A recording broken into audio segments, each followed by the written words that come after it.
What's going on, everyone? Welcome to the Season Gaming Bitcast, episode 267. I am your host, Ainsley Bowden, and this week we're going to blame Rick Hoeg for being late. It is his fault today. So, he's Mr. Hoeg is off doing stuff with the family, but we are here with Mr. Rodriguez and Mr. Ty Guy, ready to roll. How we doing, boys? Good. I'm here. I'm excited for the return of Gold Frame. Good times. The one, the only true frame for Hoeg. Gold Frame. He beckons you to enter his web of sin, but don't go in. Great song. It's a great song. The viewers did not expect a Broadway show as they tuned in today, but we do it all here at Bitcast. Oh my God. What's happening? What's happening, chat? Good to see you. Good morning. Good afternoon. Oh man, it's gonna be a fun week. We've got yes, Hoeg is out. He is doing some post occupational therapy stuff today, having a good time with friends and family. So he'll be back next week. Other than that, I want to just quickly give a thank you as well for the continued engagement I've mentioned a couple weeks now on the YouTube side, on the audio side. Just it's been really, really nice to see. And a lot of people actually watch us post live show, which makes sense, right? It's Sunday morning here. But more and more people seem to watch the show after we're live. So thank you. Feel free to leave us a comment. If you can't join the live chat, we do respond to all comments. And if you want something discussed, you can put that in a comment as well. I'll usually pull up a comment or two if questions come up on the following week. So, all right, today we're going to be talking about obviously what we've been playing. We've hit October, boys. So it is the month of games in 2023, which feels like every month. But October is especially obnoxious. So we'll talk through some of that. We are also going to be talking about the kind of shocker of Jim Ryan retiring over at PlayStation. What's to come there, his legacy, what that looks like, and some of the things going on behind the scenes there. And of course, we want to touch on some of the layoffs across the industry as well, Epic Games, Sega, etc. And like I said, some more game updates for October. But I think that's the intro. Yeah, the intro's done. I can move on. Done. Thanks for everybody for showing up. We appreciate you. Yeah, we're good. Have a good week. We'll see you next. We'll see you next week.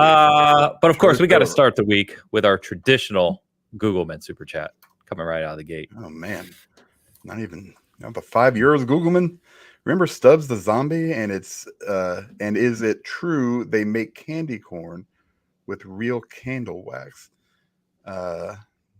Certainly remember Stubbs the zombie. Yeah, I remember Stubbs the zombie for about 2 seconds. And Stubbs the zombie, good game. Phil, one of those games that Phil Spencer actually likes, which is why it was brought back on Xbox. That's true. Like Voodoo Vince, like Voodoo Vince. Yeah. Oh, maybe I'm mixing it up with Voodoo Vince. Sorry, I think you are. I got those two mixed up. Yeah, sorry. And also, candy corn is awesome.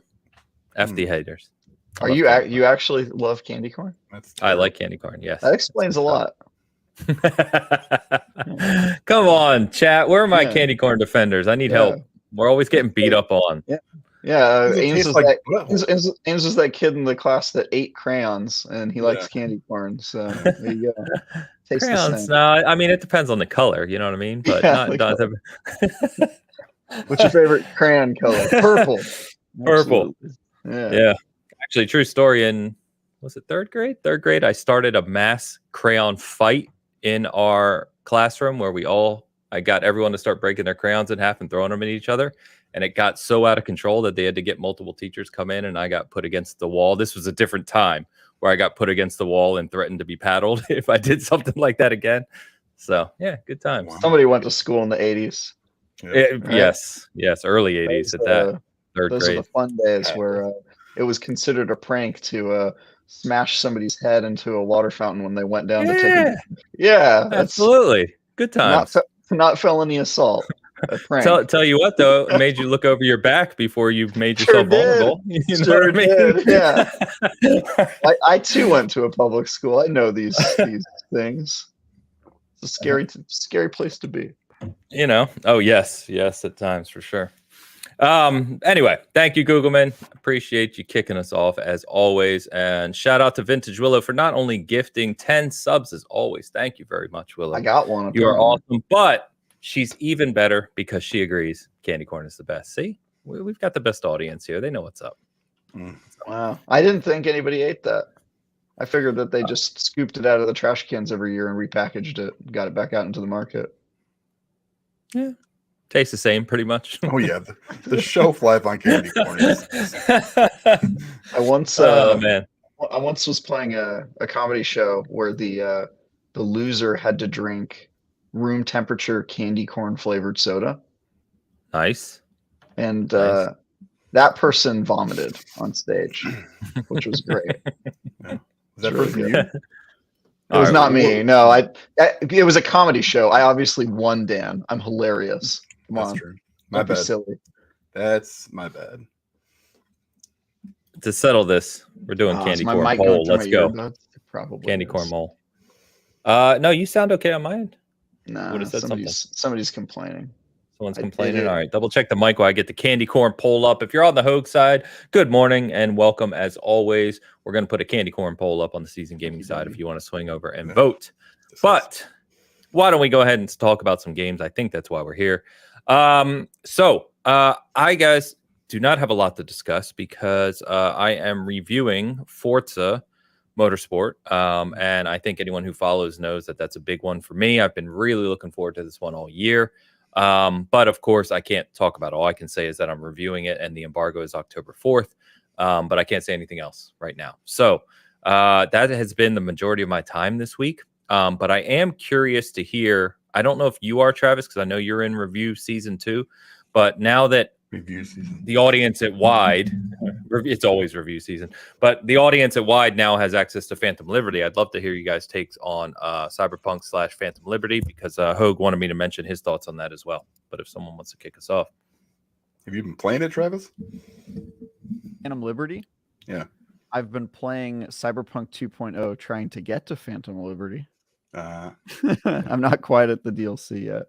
I could have just gone straight to the DLC because I have a save file that's like right before the final run, but with all the changes it just didn't feel right to go straight there. So I started a new playthrough. I'm playing as female V this time.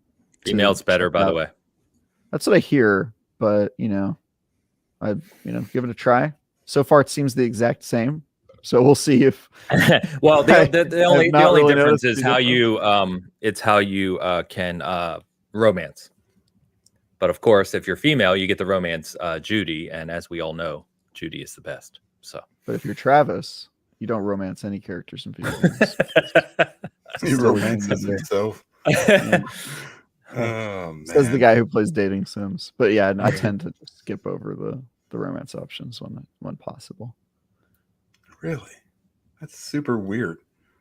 I would have thought you would have been, I would have thought you've been like trying to get everybody. Well, especially in Cyberpunk too, because the way Cyberpunk's set up, right, is the core characters that you meet, they have long threads of missions and relationship building with those characters. So like it's kind of a big part of the game. Missions. Yeah, I do all those missions. And then at the very end, you're like, nah, son. Travis. Well, they give you an explicit option where you can turn it romantic, and I never feel the need to. I think we talked about this with Mass Effect, how I never did the romance stuff, and people think I'm crazy for not doing the romance options in Mass Effect. I think you're crazy. I'm like, we're trying to save the galaxy here. Put it away. What are you doing? Let's keep this professional. Come on. Stress relief. Come on. Have some fun. You don't need it. We don't need it. Okay. And by the way, Mass Effect 2, that would be, who is the best one in that? I'd go with Jack. Jack is the crazy cybernetic girl, right? Yeah, come on. Jack, Judy. They're the best. Come on. They're the best. No. All right. Dan, Miranda. You've had Miranda. Come on. Miranda is the Sarah Starfield. Or not Sarah. Who's the Starfield chick? Sarah Morgan, yeah. Yeah, Sarah. Okay. Yeah. She's genetically perfect. Ains. Miranda was just yeah, but she is the boring option. If you choose Miranda, you option. Yeah. She's boring. Yep. Sure is boring. That's the first thing that popped in my head. Come on. Dan, you've had some complaints about well, not complaints. That's not fair. No. I won't put words in your mouth. But you are playing 2.0. Did you go through Phantom Liberty yet, or have you kind of started? It's long, so like not that long. Yeah. It's a lot shorter than what you think. I don't think it was that long. I finished it already. But you do like 100 hours a week in games. Like that might be true, but it didn't feel like it was super long. It felt like I don't know, maybe like an extended like main mission, maybe like it's a little bit maybe twice the size of the Carry Eurodyne stuff, but it wasn't that long. There was a lot of talking, like there's a lot of talking in that. There's less action. I feel like maybe the same as there is just conversations that like really kind of drag on. But it was good. But it didn't seem like. I mean, I wouldn't go out there and say it's like the best thing ever. But it was. I enjoyed myself. Idris Elba does a really good job. I'm not a huge fan of. Like there's stuff I can't talk about because it would spoil it. So, but there's some things that are kind of just left on the table, and you're just like, what about this person? You know, and I mean, I have no idea what's going on here. And then, but for the most part, I liked Dogtown. It's kind of a shithole, but it was nice to have kind of that, I guess, comparison to whatever else. Nice contrast, yeah. And so it was good. I don't like 2.0 as much as everybody else. I don't. The builds and stuff in it, I had a perfect net runner, right? Like it was just, I would just go in, I would sneak in, I could basically eliminate, an entire one of those NCPD, missions where you got to go in and like find the leader, and it's just kind of one of those side missions or cyber psychos. It would take or cyber psychos or something like that. Yeah, right. I would barely use guns. And now I feel like I'm kind of forced into it, and I'm not a huge fan of that. It kind of took away some of those options. I'm still, still trying to do that Netrunner build, but it's just not the same. And it's not terrible either. You just have to play differently. It doesn't really fit the play style that I've had. I've done like 3 playthroughs now, so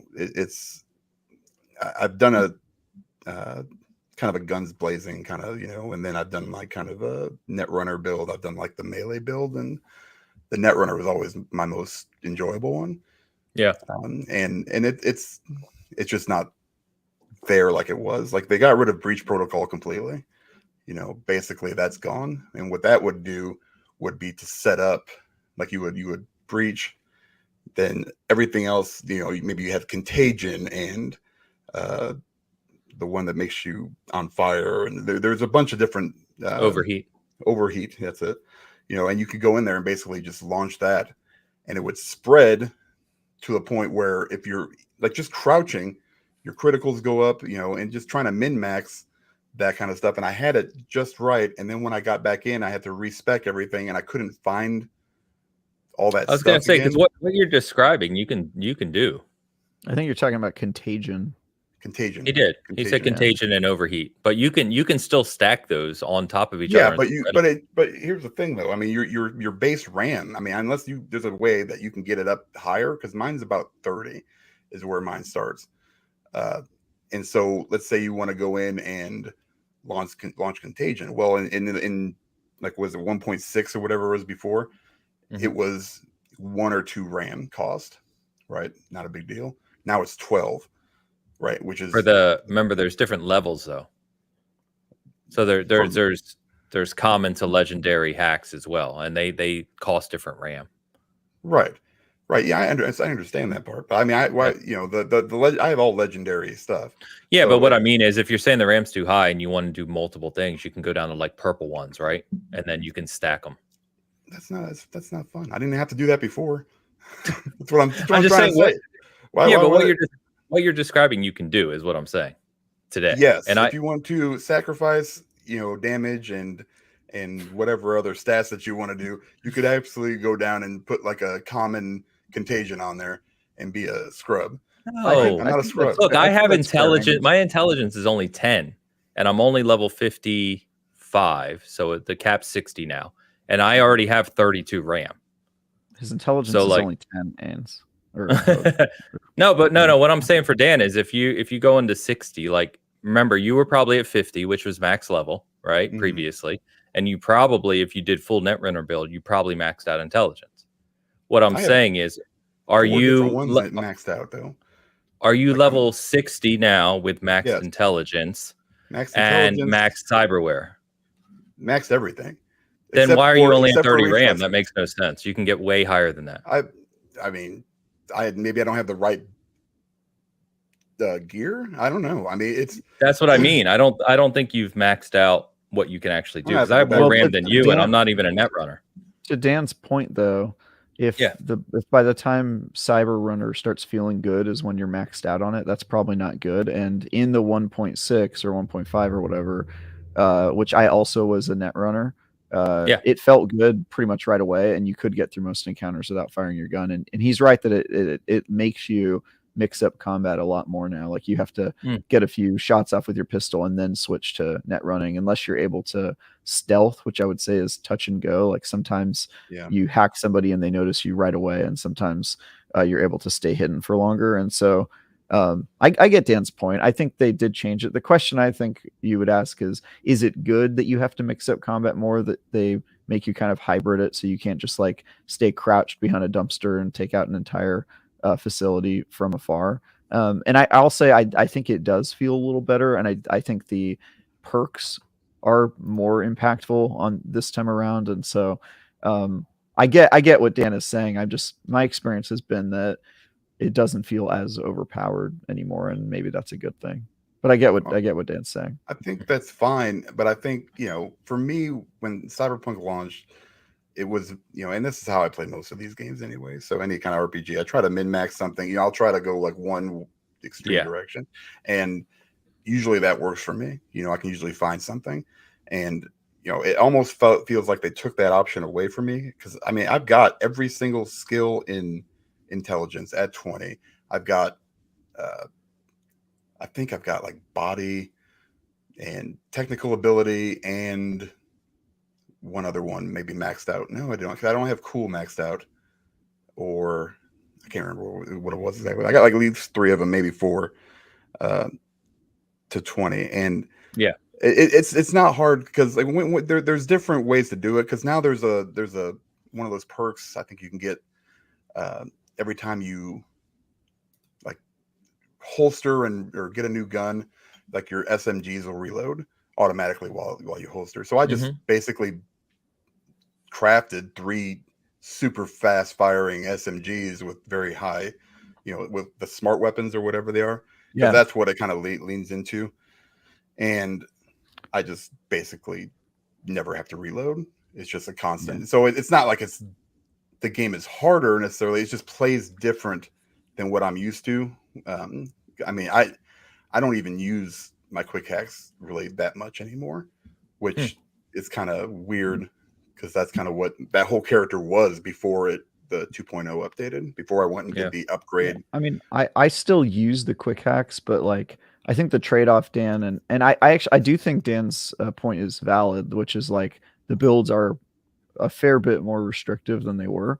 But I think the skill trees are also more well-rounded and have more options. So like the fact that there's now a gun skill in the intelligence tree, I feel like it's kind of a big deal. It's different from what we had before. And so now you can be good at shooting the smart weapons and doing some of the net running stuff. And I think if you want to invest fully and get 20 points in intelligence and then combine the smart gun tree with the hacking tree, then it makes you feel like a more well-rounded dynamic character rather than just somebody that just hacks. Because I also enjoyed the hacking, but I'm sort of thinking this as a separate game just because the trees are so different, and I'm doing like technical ability and intelligence and having a good time, but it definitely is different.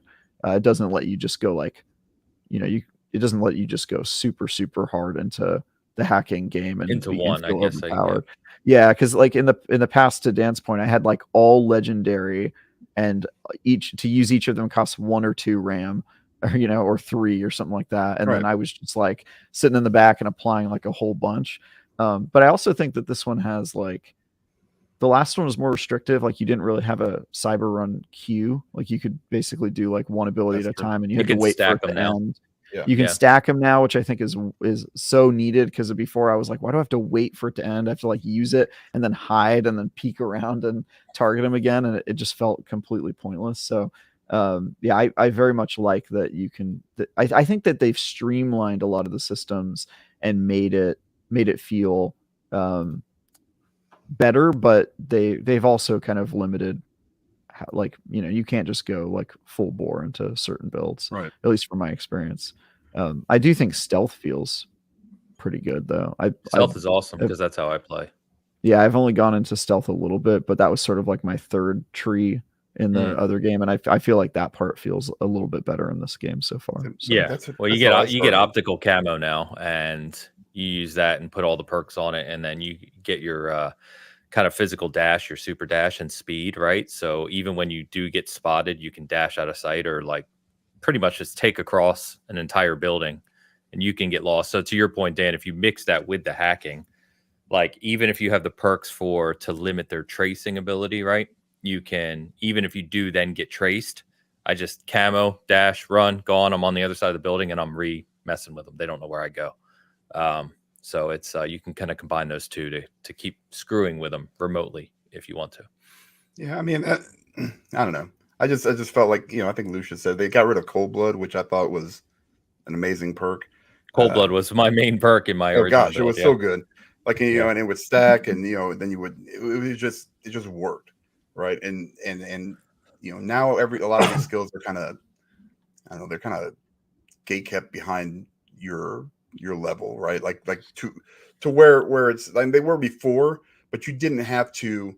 There wasn't a tree necessarily as much as, you know. Okay, well, I hit level 20. Now I can pick whatever I want. Any of these skills, like I don't have to pick this one to unlock, you know, what I want to unlock. I can just pick the one I want to unlock and be done based on my, you know, level in that skill, you know. So that I'm not a huge fan of that, but you know, I get it. You know, they kind of evened it out a little bit. It still works. I'm not as, you know, I much rather have the older build, because it reminds me of like when No Man's Sky just went crazy, and you know, it was like, okay, this is really kind of hot garbage and not much to it.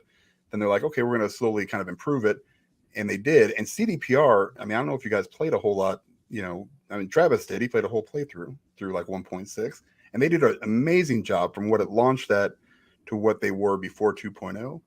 And I don't think they needed to go this route. I think it was, you know, I just don't know why they did.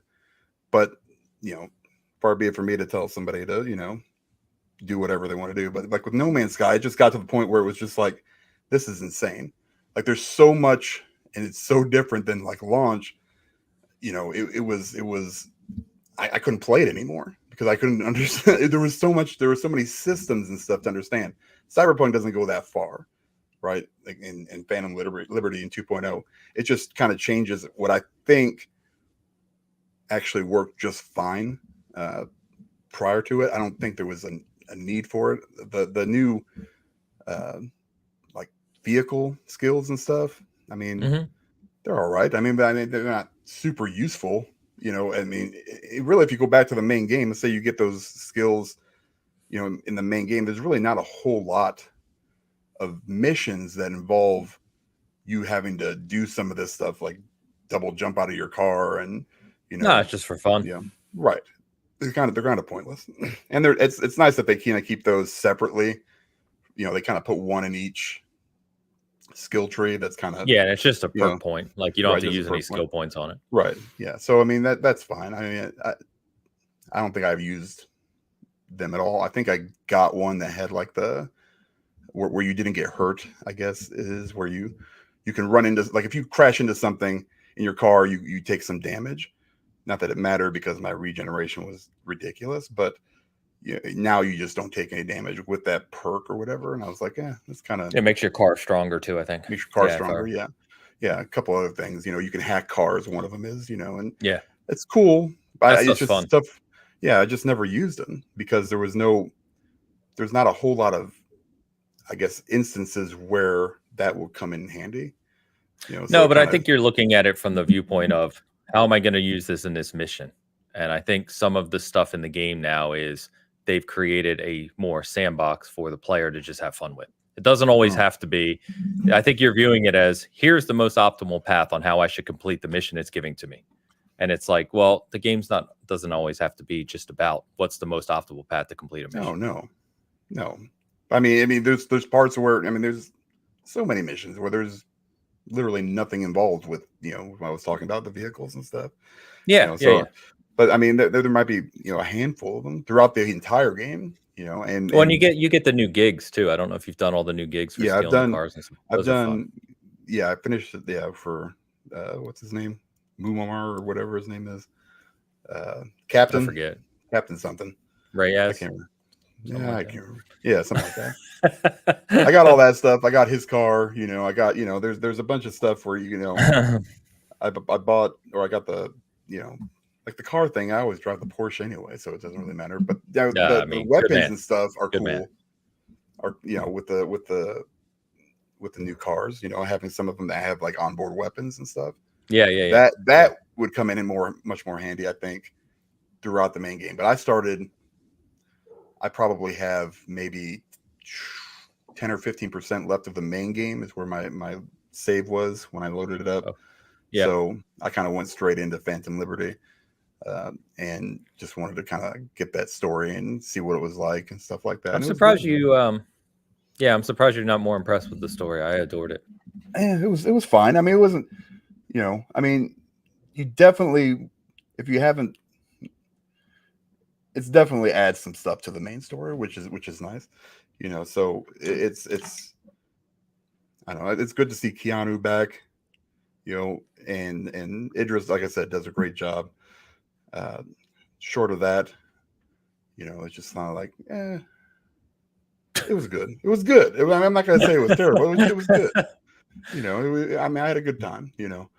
And now I'm good for a while. Now I can. Something else. I will say I do like that you said there's a lot of talking in Phantom Liberty after you just said Baldur's Gate 3 is your game of the year. I do like that. Oh, that's not even close. There's not even close. It's not even close. The amount of like whatever it is, the cinematics, there's so many in Phantom Liberty. It's crazy how much is in there. Yes, there are. That's fair. Like just playing through the main story, I'm just like, man, and they're long. Like the whole first part, like the setting everything up is. I was just like, man, this is taking forever, and I go through stuff pretty quick. But I was also still kind of, learning my build at the time, so I didn't know exactly what I was doing. But it took a long time, and I was like, man, this is dragging. I need to get into the meat. I need to get into I want to see what Dogtown's all about. And it's kind of tiny. It's kind of a small little area, but it's all right. It's good. It's good. The gigs. Now, let me ask you guys this. I mean, I know you haven't played any, but Ains, you have. And this is really not a spoiler. Like Mr. Hands is one of the fixers, and he was there. He's in Pacifica. Generally, he only had like a couple of real in the main gigs game, you mean? In the main game, right? Did they change that voice actor? Because I don't know. I just feel like when I talked to him over the hollow thing, he was always kind of like, hey, he got a really high pitched voice, and now he's just kind of like this really proper. I'm just like, who is this dude, man? It's not the same. I don't know. I don't remember. Maybe honestly, it's just been it's been a while. I loved his missions though in Phantom Liberty. Oh yeah, they were good. Like some of those gigs are hilarious. And I did like those. Some of his gigs, but I mean, it's fine. I mean, it's good. This is what they wanted to do, and this was their kind of final vision. Then that's great. I think they did a great job. I think they did a better job from launch to prior to this. I think they really kind of got everything up to that CDPR standard. I think that everybody's used to with the final version of The Witcher 3 and stuff. But I just would have preferred it. Like, I don't think he really needed to mess with the skill trees as much, but still liked it, still enjoyed it, still fun. It's pretty much all I played this week. So gotcha. Cool. Travis, you're still playing through. What else? Well, I'll tell you what, let's jump over real quick and get these super chats caught up. WW. Yep, there you go. Travis, is your mic going through your earbud? Thank you, Debbie. I did it again. I fixed it. I don't know why. I thought StreamYard's supposed to remember your settings. It has in the past. StreamYard doesn't remember anything. Yeah, for some reason it's been resetting to my AirPods every week, which is. But Debbie, thank you. You didn't have to super chat for that, but I do appreciate it. I know. If she didn't super chat, I might not have seen it though. So I'm glad she did. That's true. That's true. Thank you, Debbie. Rick and Else. Rick Davis with the $5 super chat. Morning, guys. Controversial opinion. I think Lies of P is my favorite Souls game. What other fairy tales do you think would make a cool Souls game? Wow. I haven't played enough of Lies of P. That's probably a better comment for you, Travis. But yeah, favorite Souls game is certainly something. I mean, I can see it. I don't know if that's a hugely controversial opinion because it depends on what you like in a Souls-like. I would say the world building is probably better than the vast majority of Souls-likes. The story is almost certainly better than basically any Souls-like out there, with the exception of maybe the Jedi Survivor games. And yeah, if that's your vibe, if you like that sort of stuff, I definitely could see why I'd like it. I've got my qualms with it. You know, I gave it an 8 out of 10, which I would have given other Souls-likes a higher review had I reviewed them probably. But I could see it for sure. I really like that game. It's cool. It's cool. What other fairy tales? I don't know. I'm drawing a blank here. They would make a cool Souls game. I'm sure there's lots of them, really. Jack and the Beanstalk. You have to climb your way to the top of the beanstalk. Climbing, yeah. I mean, it sounds like we're going to be doing that in Fable. I don't know. I guess that's already a thing. It's really hard. Speaking of game I'm pumped for, give me Fable, man. God. Yeah, that game's gonna be cool. Yeah, I don't know. I'd have to think about that one. I'll try to think about it during the show, and if I think of one, Rick, I'll come back to it. But that's a good question. Jack and the Beanstalk. Thank you. Well, yeah, I'll think of one. Shoosh. Avina from Mass Effect is the best girl. Avina. Which one's Avina? I'm blanking. She's the hollow projected one on the Citadel, I'm pretty sure. She's the one that talks to you like, hey, welcome to the Citadel. Oh. I think that's her. I'm not going to argue with that. By the way, Tide says Alice in Wonderland and Wizard of Oz would be good. Alice in Wonderland is kind of like Alice, the what's the guy's name who does those dark games? Man, I'm blanking this morning. There are Alice, like America dark McGee? Alice games already. Thank you. Yes. Yeah, the McGee. I don't know how Souls like they are. I haven't actually played them, so I can't speak to that. But Wizard of Oz would be kind of funny. Yeah. Great. Avina, Shoosh, you're crazy, man. Thank you for the super chat, Shoosh. Always appreciate you. And Don's here as well. Don showing up with $5 super chat. Good morning, casters of Bit. I hope all is well and everyone survives this most awful month of the year. Halloween and spooky season suck. What? Boring. Don. Man. But the candy. What? That's the best part. Oh my God, Don. You've crushed me with this one, man. It's my favorite month of the year. Halloween's the best holiday. Come on. Not even close. Damn, I take that What's your favorite holiday? Labor Day? Thanksgiving, because of the food. And then I'm going to go Christmas. You realize you can make any food you want on any holiday, right? There's not a law around what food you can make. Different, obviously. It is that just beginning of winter feel. Travis wouldn't know anything about this in San Francisco, but it's just that the temperature hits just right. You come in, you have a big old fat ass turkey and all the fixings. Then you have like the giants, what do they call it? The sandwich from Friends. Yeah. Yeah, you know what I'm talking about? Yeah. Yep, I do. The moist maker right afterwards. That's really the great Damn it. Bread in the middle. Yeah, it's great. I'm blanking on everything this morning. So you're saying the best holiday is based around food? Yes. But now Halloween's up there because of candy. Like that's where it succeeds. It's like the day after Halloween is my kind of holiday, because then I go to the store and everything's like 75% off for Halloween candy, and I just buy like carts full of stuff. I'm there like when they open. Oh man! Like give me those Reese's for 25 cents for that giant bag. That's me, 100%. That's great, Don. I don't know, man. I don't know about this one. Giving you a refund on your super chat. No, I'm kidding. Thank you as always, Don. Hope you're well. Appreciate it. And then one more thing we forgot to get to right at the start of the show is Tide's pictures this week. Travis, you ready for this? I'm ready. Tide as always comes through with our AI pictures. This week we're going in an Alan Wake 2 Halloween October theme. Travis, I will say at least you don't look 10 in this one. No, yeah, I look great here. This is I wish I looked like that. This is a come up for me. Yeah, going from the bottom up, Hoeg is obviously just Alan Wake. Honestly, this feels like a pretty lazy thing the AI did. I think they just took Hoeg's face and put it over a picture of Alan Wake. That's what it looks like to me.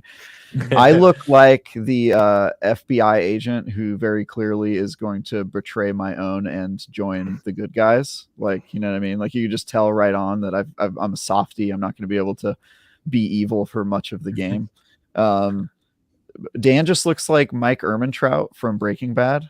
It's just all right, Walter, here's what you're gonna do. Like, he doesn't even look like he belongs in Alan Wake, really. And Ains is just Ains with no changes, so that's cool. Ains in the woods. Yeah, Ains in the woods with the dual wired headphones again. Yeah, you look good, man. I love it. Yeah, Thanks, the wired headphones. I always. Yeah.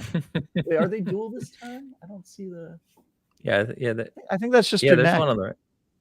Okay, well, I've got a wired neck. Okay, cool. No, I think it's just a weird. Ty, thank you as always.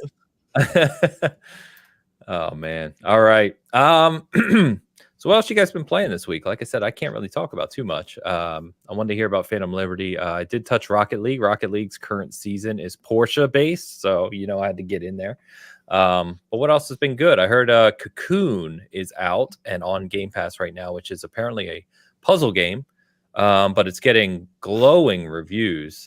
People raving about it. I know it's way up there on the scale. So have either of you touched that? Cocoon? Sorry, what? Oh, Cocoon. Yeah, I did download it. I haven't opened it yet. It looks great. Okay, yeah, it's supposed to be great. If anyone in the chat's playing Cocoon, let us know. But I'm hearing really good things about that. What else? Anything good? Yeah, I reviewed the. Oh. Can I talk about that? I can say I reviewed it. Okay, well, the embargo isn't up yet, but I did review the new High on Life DLC, High on Knife, which is going to be live. High on Knife, which is going to be live tomorrow morning. I think it's 6 a.m. Pacific, so it'll be like really early in the morning for you. No, I can't remember. But anyway, it's going to be live tomorrow, sometime in the morning, and should be good times. And then I also finished a bunch of games. So my Lords of the Fallen review is starting tomorrow, and so I've been trying to clean up as many games as I can. I've been trying to get through Cyberpunk 2077, even though I just beat that game. By the way, I picked a terrible time to replay that game because I kind of assumed that I was replaying it so that I could play Phantom Liberty. But now that 2.0 is here, I feel like I have to play it from the beginning. So I should have just waited to play it.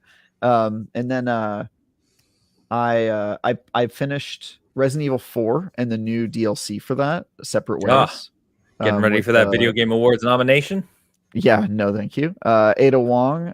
It's a great game, but I can't. It's basically one of the highest rated games of the year, no doubt. Yeah, but it's not an original game. I also played Dead Space. I beat that game yesterday, which is another remake that again was very good, but also the same game that I played a long time ago. So I do hope they remake the others though, because I would like an excuse to replay all those Dead Space games. I really would love to see 2. Yeah, it'd be interesting to see if they remade 3, if they would change anything about it. But yeah, and then I played more Immortals of Avium. I played more Payday 3. I played more.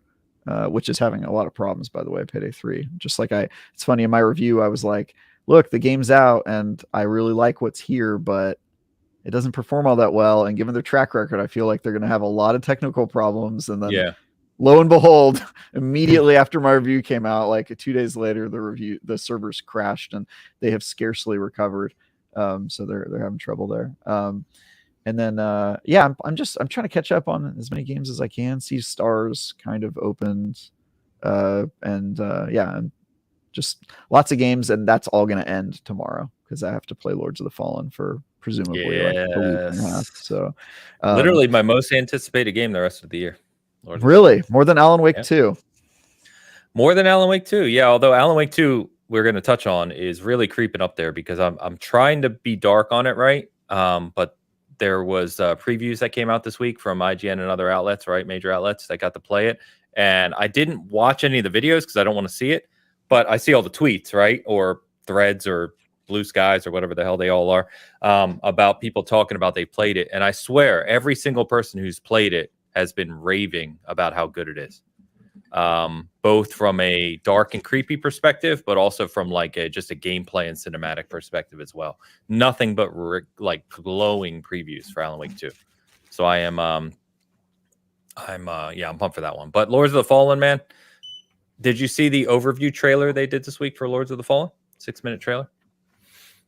Nope. It kind of gives an overview of the world, how you build characters. So there's 9 classes at the start, and like Remnant 2, you can unlock classes in the game. You can find them and unlock them. Nice. And they are not static, meaning it's like a starting point, but you can build any way you want. And there's like, crazy customization of your character from a armor and weapon standpoint and all that. It looks incredible, man. I just hope the gameplay delivers. I know there's a ton out there because it was IGN first, but as soon as I found out I was reviewing it, I was like, all right, I'm not going to read anything about it because I kind of just want to figure it out on my own. So, sometimes it's nice to go in like completely fresh and like not know anything, especially in the Souls-like genre. So as soon as I found out I was reviewing it, I was like, all right, now I don't have to get hyped about it because I know I'm going to play it. So I'm going to be going in pretty cold, but I'm excited. That's good. That's the best way. I've said many times when I reviewed Elden Ring and not knowing anything about that game, right, other than the 2-minute trailer or whatever. It's phenomenal. It was an experience I'll never forget. But then I like to play that game. I like to play games that way. Some people don't, right? Some people like to have their handheld.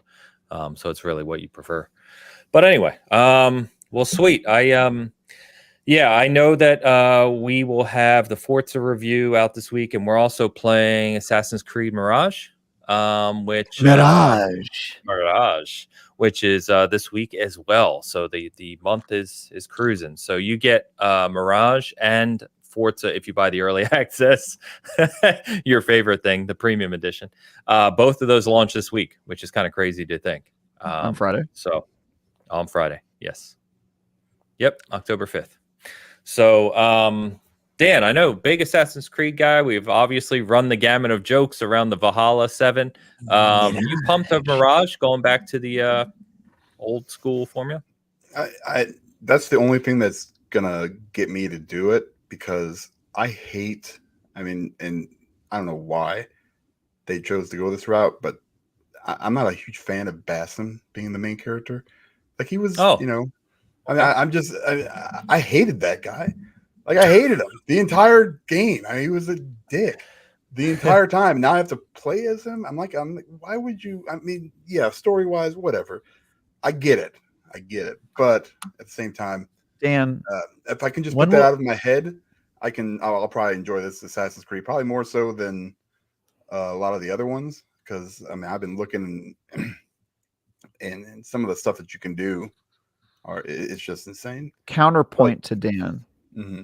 Playing as a dick is one of the most fun experiences in gaming. Red Dead Redemption, GTA, right? All games where you play Red Dead Redemption. Really? You call it Marston? One? Or are you talking 1 or 2? Either, dude. Come on. Wait, which character are you going to say isn't a dick in Red Dead John Redemption? Marston has a rough attitude, but he literally, dude, come on. They literally killed, think of what he went through, what the story is of that game. Like, you're not going to be a little angry about that? I'm going to be a little angry, but his reaction, a little dickish, I would say, to that. No, I think it's on point. He's a criminal, his reaction is on point. He's a criminal. I'll give you this. John Marston did a lot of stuff because the government made him do it, which I feel like they use as a foil. So there's more to that. But especially in Red Dead 2, which is what I was thinking of. Arthur? You're calling Arthur Morgan a dick? Yes, dude. This is where I take my final stand, sir. Come on, bro. He is without a doubt, at least in his actions, a dick. You have to beat up people to take their money. Do you not in that game? You don't have to. I don't think yes, you do. As part of the story. As part of the story. I mean, yeah, you can. This mission, go and beat up this guy and take his money. Literally, that's one of the missions. Yeah, it's literally a turning point of the game. Yeah, it's one of those missions. Yeah, multiple times. Yeah. But with that being said, he's still like kind of like on a redemption arc. It feels like if you want him to be. In order to be on a redemption, what do you have to do first, everyone? Of course, yeah. But anyone in the class? Have you ever had to do something you didn't want to do because you were forced to?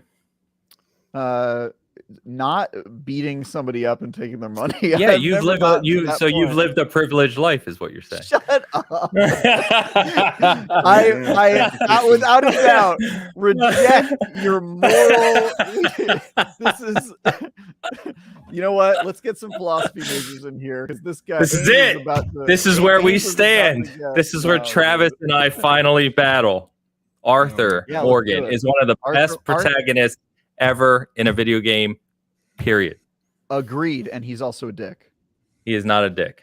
No. Yes, he is. He's got dickish qualities. Yeah. I mean, bro. I can't argue that, but he's just also the fact that he changes, you know what I mean? Like anybody's redeemable. Darth Vader gets redeemed and he killed like a bunch of kids. You know what I mean? Like he murdered children. And then later they were like, you know what though? Really in the end, what is, infanticide? He took his helmet off. He's good now. Yeah, he's fine. He threw an old man down a well, so therefore he's redeemed. So Hoeg, your opinion is not valid here, Hoeg. You are not on the show. Unless you're on the show, your opinion is null. There we go. I think do you want to claim Hoeg's opinion as the no, I don't. I think I read his comment and his seems to be more disparaging the quality of the characters. I think the characters are great. I just think, Rockstar games, you play a dick usually. Bully, you play a dick, a mean kid. Well, I mean, it's in the name. That's kind of the fun. That's kind of the fun. The name. Yeah. And Grand Theft Auto is also a name that, it's a crime. The games are game after a felony. So it's good times. I would argue that committing a crime doesn't necessarily mean you're a dick. True. But if the crime is beating up somebody and taking their money, I would say you're probably a dick. Fair enough. That's By the way, my argument is pro dick. I'm saying playing a dick in games is. I know you are pro dick, my friend. Yeah, there we go. I was waiting for that. I mean, you can't up like that, Travis. Hoeg's in the chat on his side. Good morning, sir. Glad to see everything went well this morning. By the way, I did forget to mention, now that Hoeg's here, he did want me to simply comment this morning about his love of, which is kind of funny because we had a long conversation about it, but his love of Cyberpunk now, he seems to be really enjoying it more than he did previously. He said, hold on. Where is it? Oh, I missed it.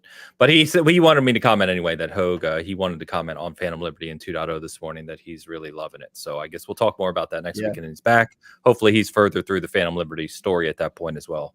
Hopefully I get to it by then. I probably won't because of Lords of the Fallen. But well, next week we'll also be able to talk about Forza and Mirage as well. Both reviews. Mirage.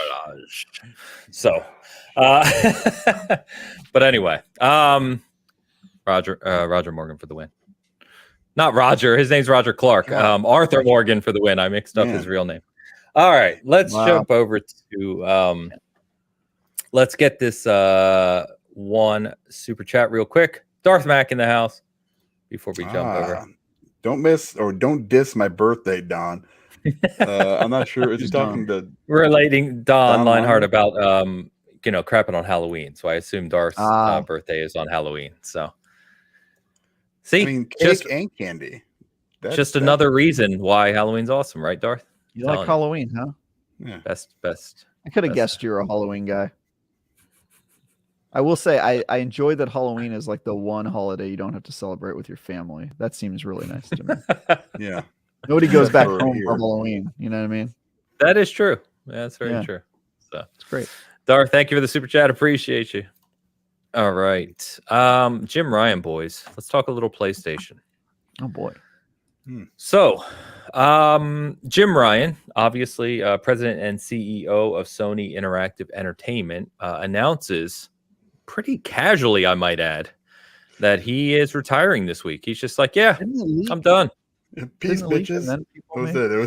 No, he posted, and then there was a blog, that he, a PlayStation blog where he just wrote a couple paragraphs. It wasn't even long. Basically saying that, thank you. And he kind of pointed to he's been doing this kind of work or in this industry for 30 years, and he's tired of all the travel, and that's it. He's done.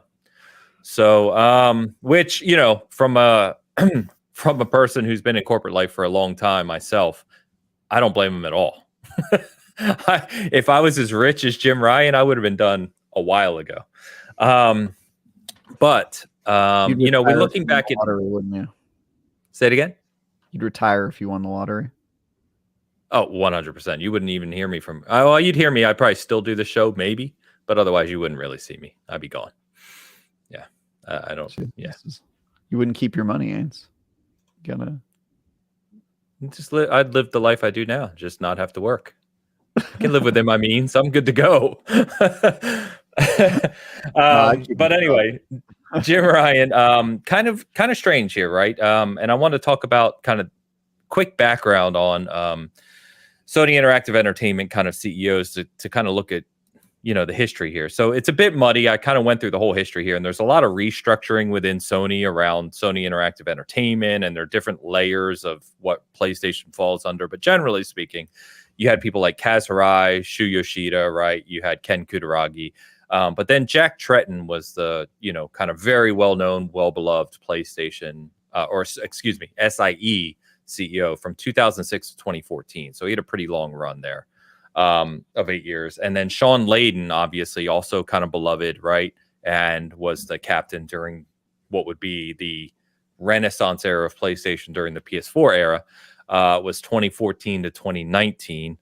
Just a heads up that at the tail end of Sean Layden's tenure is when they acquired Insomniac. And also you would imagine that all of the pieces, the core work, the dev, the money, everything around the PS5 would have been at the tail end of Layden's tenure as well. Excuse me. And then Sean steps down September 30th of 2019. Jim Ryan takes over at that point. So he's looking at less or almost exactly 4 years, just less than 4 years as CEO of SIE. For now, they've announced that Hiroki Totaki, I hope I pronounced that correctly, is the interim CEO, but it doesn't look like he's going to be the CEO long term. They're going to find someone else to appoint into that position. We are announcing formally on Bitcast today, it is Travis. So thank you. Thank you guys. I'm really excited. Speech. This is for the players, and get ready for a lot of Sly Cooper. Hey, no worries there. Can you bring back Resistance? Can I have you bring back Resistance? We'll see. Resistance was always bad, and I think we'll probably save that one. I think we could do better. But yeah. I can't believe you're a Resistance fan. I'm trying to figure if I want to pick a fight on Resistance because you already went so deep off the end with Arthur Morgan that I can't. I don't think I have the energy. Bro. I don't have the energy. I would love to see you defend his actions one by one. Categorically, a bona fide murderer. I mean, come on, semantics. But anyway, if we look back at Jim Ryan, it's kind of a obviously, we don't know all the inner workings. Obviously, there's things go on at that level of executive, play, especially when you're talking about a Japanese company. What goes on there? But if you look back at the 4 years that he's been the head of PlayStation, you try to look at what he would have really impacted from his tenure on. Like I said, they had already acquired Insomniac. PlayStation 5 was already 80-90% down the road, right? He would not have been the kind of head at that point, even though it launched when he was CEO, but everything was already in place, right? I will say, to give you a little timeline of some of the things that happened since he was CEO. So PlayStation Studios, as we know it today, which is the first party umbrella for all of their development, right? Their in-house development, that was created in May of 2020. So it might have already been kind of in play, but he's the one, it launched under him. PS5 launched late 2020. Obviously, PSVR 2, right, launched last year. The big thing, of course, is the acquisition of Bungie, which happened, was announced in January of 2022. It completed in July of 2022, although it's worth remembering that Bungie is not part of PlayStation Studios. They are independent, but they are obviously owned by PlayStation and Sony. And then, of course, all we know as of right now is the success from a revenue standpoint and sales standpoint of the PS5 and the ecosystem is very, very healthy right now. But they're doing this shift to live service. We know what the plan is. He's talked extensively around what the plan is for investment into live service, mobile, VR, kind of this other layer of PlayStation, and the increased investment into PlayStation as a whole as part of Sony. But we don't know if the investment in the live service or what is going to come over the next few years that he laid the foundation for, what that's going to look like, how successful it's going to be, et cetera, et cetera. So when you look back at Jim Ryan, right? And I realize that Jim Ryan has become almost a caricature at times of PlayStation, right? And from a personality standpoint, he was pretty much a wet blanket. But what do you think when you think of Jim Ryan as the head of PlayStation? I mean, he's just kind of I can't say it. Keep it clean. I'm trying to, but it's hard because he's like a giant penis. I mean, it's what he is. He's just a weird dude. I said keep like, it clean. Every time That's I what see you him, come I'm out just with. like, what is wrong with you? What is wrong with you? I mean, it's not even like what he did because, yeah, he was the president and stuff from 2019 or whenever Layden left. But he's done a lot more for PlayStation Studios than I think we've kind of said. I mean, he's been doing stuff, he's had a high position for quite a while now. It's not just the CEO part. Now, nobody knows that because all they see is, whatever it is that he's doing in the last 3 years, right? Because he was like a president of the bigger overview of Sony, I think, or something. I can't remember. Vice president of something. He's been in the damn company forever, So I don't know. I mean, I miss Sean Layden. I'm not going to miss Jim Ryan. That's what I know. I mean, that's the difference. Yeah, I don't think it's a uncommon thing to say for people to say we miss Sean Layden. Right? No. He was a more charismatic leader by and large, I would say, than Jim Ryan. But with that being said, too, I don't care about Jim Ryan. I don't care about Phil Spencer. I don't care about any of these guys because you can. It's all it is a facade. It's like, oh, look at me, I'm a gamer, and I'm not a gamer, and I'm a total ass munch, and I'm not. It's that part of the. You think 90% of gaming knows who these people are? They probably don't.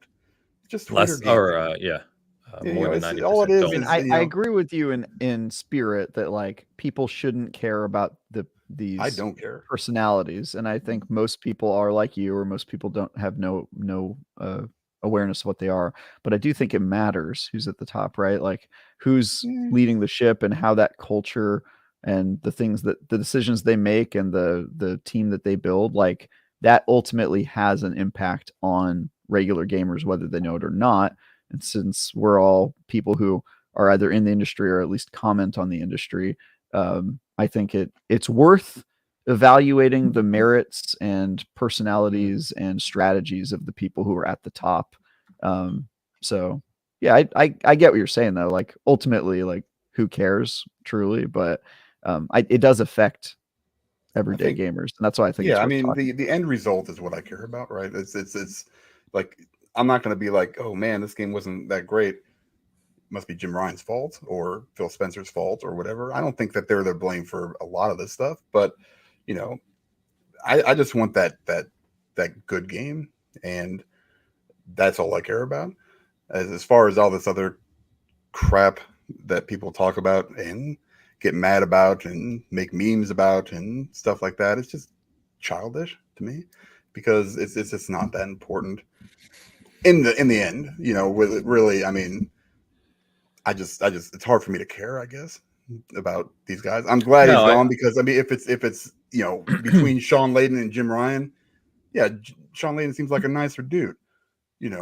That being said, I could be wrong. He could be a same way, just maybe he looks better. It's just like, oh, you got a nice friendly face. I feel like I can have a beer with you because of your face, as opposed to Jim, who looks like he eats a lot of oatmeal. It's just weird. It's weird to me that people get so into it about that kind of stuff. Good luck. I would be retiring too. After all this stuff, I'd be like, nope, I'm out. I'm good. He's probably got a hell of a retirement.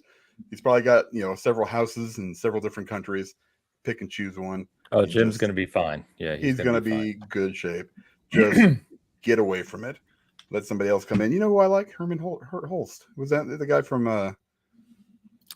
he was the head of Gorilla. He's now the head of First seems Party. Like he's got a nice face. Seems like a nice guy. Seems like a nice guy. Throw him up there. He may be a terrible CEO, but you know what? Nice guy. I'll comment on Jim Ryan. Obviously, my predecessor, Jim Ryan, he has the advantage of working for the leader in the space, right, in the console gaming space, and so no doubt a new console launch and a new VR launch and all that stuff has made it a very profitable tenure. However, I think the legacy of Jim Ryan won't really reveal itself for a while now. And I think that is probably to the detriment of Jim Ryan, because we're not really going to get to see the outcome of the decisions he made, assuming that the next CEO sticks with those paths. And I think that will kind of determine how he's looked back on. I get why people don't like him. He kind of says some things that are a little out of pocket. The fact that he is like unabashedly like not a gamer, from what I can tell, is certainly not endearing to a lot of people. But he did make some good decisions. He bought Bungie, which I think was one of the smarter acquisitions PlayStation's made in a while, even if it makes me upset that Bungie is no longer independent. And we'll see how long that relationship continues to be fruitful, given Bungie's track record of hating all of their boyfriends. But I will say that he's got a lot of failures too that I think are worth calling out. So far, the PSVR 2 seems like a pretty big one. I mean, it sold, but it clearly had no content plan. Mine has basically been used twice and been collecting dust since, and I am an avid VR player, which I think is worth calling that out. He also endured the chip shortage during the PS5 launch that I feel like PlayStation probably dealt with fairly poorly. I mean, I get that it was during a pandemic and it was a really hard time for everyone, but I don't know that that PlayStation was the winner with what happened with that thing. And then also the live service play. I mean, everyone on the show knows that I'm a fan of live service theoretically, but a lot of live service games don't work out, and we will see how many of PlayStation's upcoming live service games don't work out or do work out. Because if they do work out, I think a lot of people will probably rightfully look back and go, yeah, that was Jim Ryan's idea to pivot to live service and make more live service games, and now PlayStation makes $1 billion off of live service or whatever. But if they don't do that, if those projects fail, I think people will probably look back and say, wow, Jim Ryan kind of came in, botched a VR launch, came up with an idea to make live service games that ultimately didn't work out, and then dipped before anybody got to see the results of the decisions that he made. And so, yeah, if I'm Jim Ryan, I don't leave the company until those games have launched, since it was my vision, right? You want to kind of stand behind the direction that you made, because now who knows, maybe that will change, maybe the strategy will change with him being gone. We don't really know. But yeah, I don't think he was a particularly strong CEO. I think PlayStation will probably be better without him. Certainly with me at the helm, I know that Sony has a bright future with PlayStation. So excited for. I'm excited to see what you do. Yeah. Thanks, man. It's going to be a lot of Sly Cooper right out the gate. Is PS5 Pro coming next year? You know, I haven't decided yet. We'll figure that out.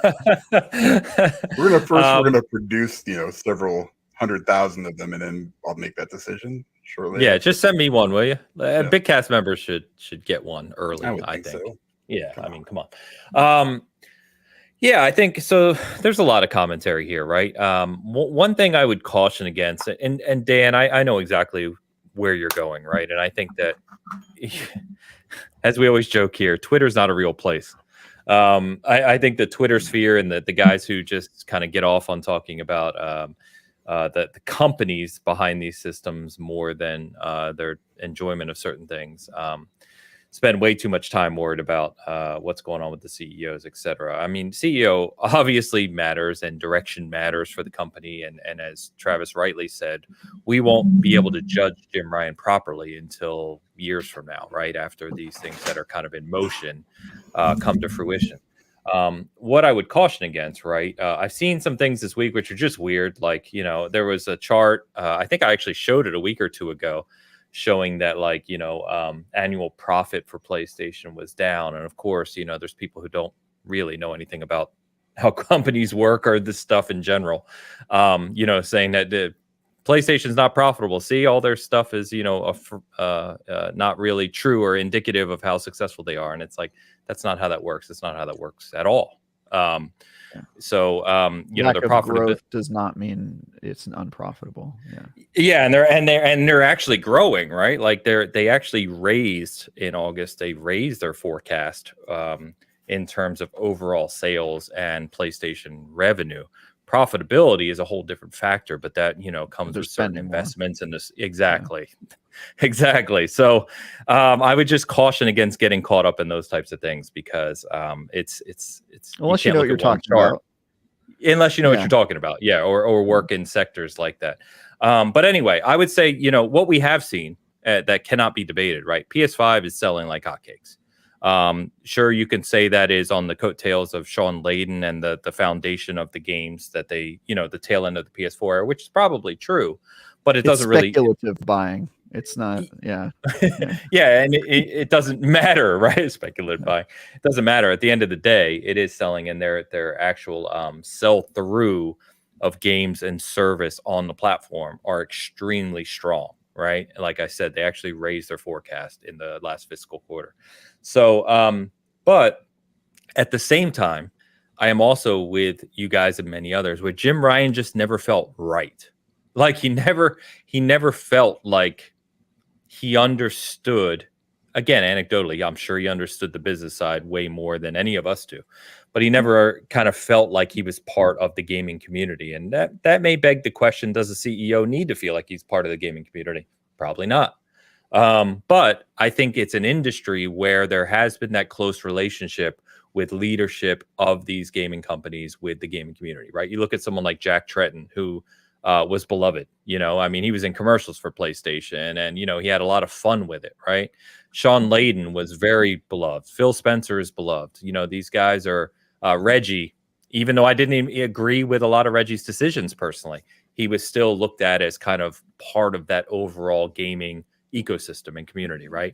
Jim Ryan just wasn't. He always felt like a cold businessman. And that doesn't really matter at the end of the day to their bottom line. But, it does. It means something, I guess. It's not going to not sell consoles in the end. No, that's what I mean. It doesn't matter to the bottom line, but right. And we can't, as we've already said multiple times, we won't know what his kind of long-term financial impact to PlayStation as a brand is yet. Yeah. So we'll see. I think Travis's point is right in that, if the investment into live service is as vast as it seems to be, and the documents we have do seem to be showing, right? If you look at their forecast of spending, there is a large chunk allocated towards live service. But as I've said multiple times on the show, it didn't detract from their spending on what they call core PlayStation experiences, which is their narrative-heavy single-player games. That investment is actually increased as well. Simply put, PlayStation is investing more across the board on their entire ecosystem. So don't think and don't run with a narrative that they're investing in live service and getting away from their core business. That's not what they're doing. They're investing in live service in addition to what they do today. So it'll just be interesting to see. I think what does give me a little bit of caution is that they've been talking about that for a little while now, right? It's been a good 18 months, I'd say, since we first started hearing this, and we started to see in the fiscal reports the investments start to show up. Yet we haven't seen anything.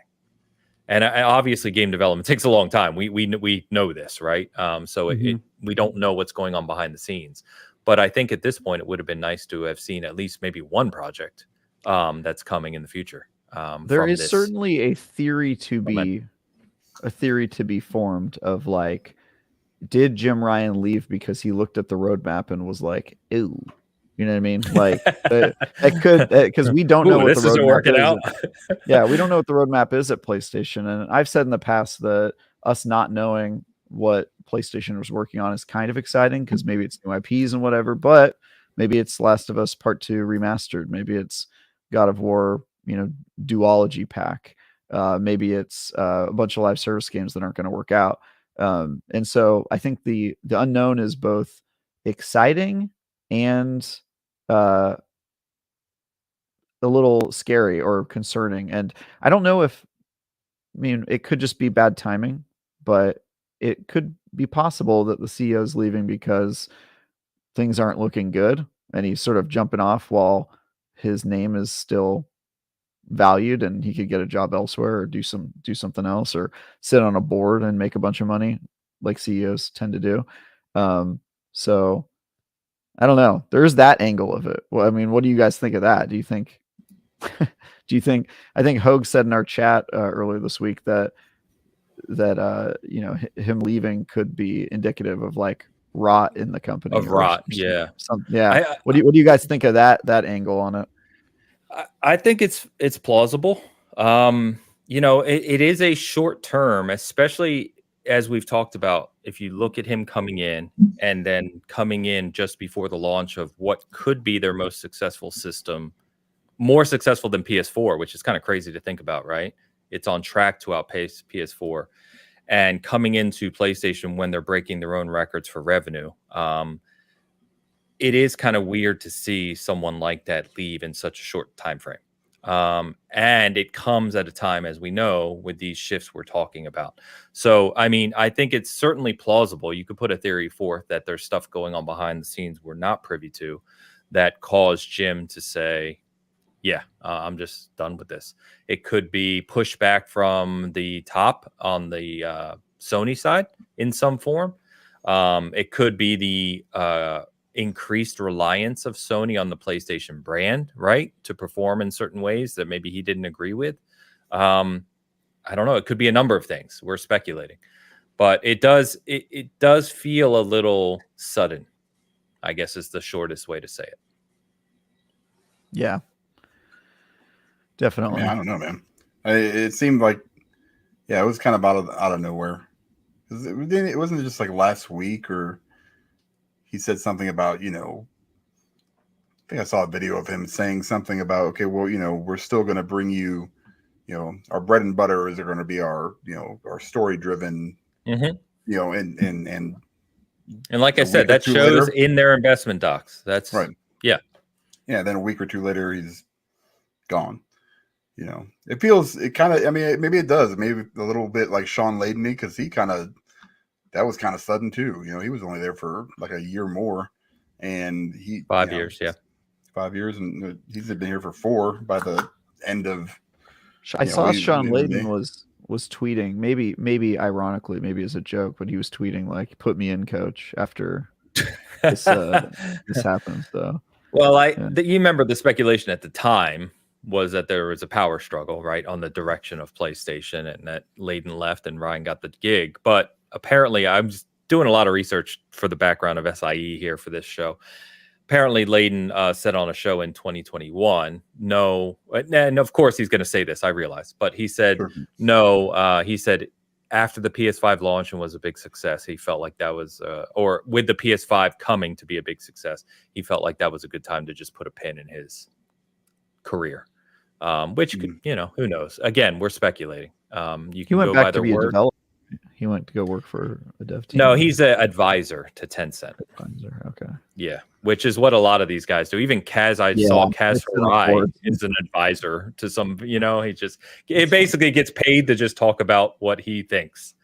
You get to that level in your career, and you can do that. Yeah. So, will Jim Ryan become an advisor? I don't know. Certainly. He's not just going to quit. I don't think people his age really retire anymore, even if they don't need to work. But yeah, I'd be willing to bet he'll be on some advisory board or something like that. Yeah, probably. Go work for the FTC as a anti-complete advisor. I heard the CMA is acquiring him. CMA is like, we like you. We like you. Are you always this way? No? Okay. Yeah, I don't know. He just always, I think, since day one, right? He's just one of those kind of weird guys. He just came off weird. You could tell me tomorrow, and this is going to sound ridiculous, but you could tell me tomorrow, like they found 10 bodies in Jim Ryan's basement. I'd be like, yeah, that checks out. That's mean. But in all seriousness, though, you work in corporate space long enough, you meet guys like this. They're just these type of guys, right? There are those guys who are just flat corporate guys, and it doesn't mean they're not intelligent. Doesn't mean they're not. Obviously, he rose to the top of Sony Interactive Entertainment over a 30-year career. By the way, he started in PlayStation in the early 90s. So obviously, he was good at what he did, right? He just personality-wise, comes off a little strange, but so be it. Yeah. Anyway, we'll see what happens here. Like I said, Hiroki Tataki is the interim CEO. We'll see how long that lasts and who's going to be put in charge here. I think I speak for pretty much everyone when we say it would be nice to see someone like a Layden, like a Trenton, like someone who's going to lead with some vigor, right? To just at least kind of give you an excitement when you speak around the future of PlayStation. That would be cool to see. But if they bring Resistance back, I don't care what they look like. They'll be good in my book.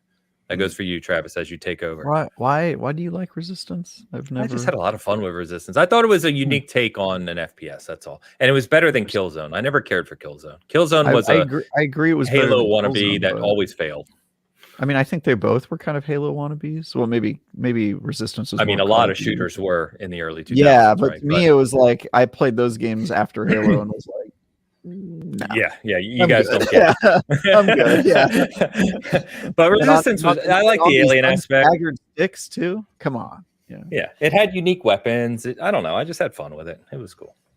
All right. So I guess this is more of an open question. We kind of already touched on it. Is there anything else you'd like to see out of PlayStation? Like as you look to the next 5 years, the end of the rest of the PS5 era, whether we get a Pro or not, doesn't matter. But the rest of the PS5 era, right? And you think about where PlayStation is right now, about the launch Spider-Man here in a couple weeks, right?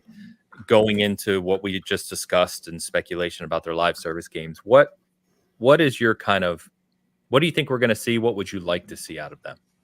Yeah, I think I'm going to speak in solidarity with Hoeg, even though he's not here, because I know one of the things Hoeg and I agree on PlayStation is that they were best when they were doing weird stuff. And I think that they have stepped away from that to chase Hollywood's tail a little bit and try to make super serious, depressing stories. And I'm okay with that. Some of the time, certainly, some of those games need to exist, but I don't think it needs to be all of their games need to be sad, people walking around and monologuing at each other. And I hope they get away from that and do weirder stuff. I loved the Ratchet and Clank game they put out recently. I would like a return to Sony doing weird and experimental stuff. I know that's unlikely because they are where they are. And, when you get larger and more successful, it's harder for you to take risks because risks are expensive. But I would love it if they would do weird stuff, Sly Coopers and weird new games that we don't even know that they're capable of making. And I hope that they pump the brakes a little bit on the sad Hollywood stories, just because it doesn't need to be everything you do. And I think it's played out a little bit. I guess we'll see with live service. It seems like I mean, I don't know for a fact that live service isn't going to be sad people walking, but I have a pretty good feeling that genre doesn't sad really work. People walking. Service. Yeah, so we'll see. I'm hopeful that Sony has a plan and that it's going to be something that we don't see coming, but it could go either way. We'll see. Well, I completely agree with you as a consumer, right? Like that's what I would love to see. But I think it's probably also fair to point out that we had that era of PlayStation where they did weird, they did experimental, they did different IPs, the Jack and Daxters, Concrete Genie. We know, not Media Molecule. What's the company? Is it Media Molecule? Pixel. Yeah. Opus. Pixel Opus. Thank you, Dan. Sony Japan, right? Studio. Those things, as much as I've loved them and the concept of them, they didn't financially do great for PlayStation. And where they've done great financially have been Spider-Man, God of War, Horizon, right? The games you're talking about. And even though I completely agree with you, like I'm tired of that formula. I don't mind it once in a while. I think they're great games, most of them. And I think they're fantastic. I don't want every single PlayStation game to look like that, right? It just became very narrow.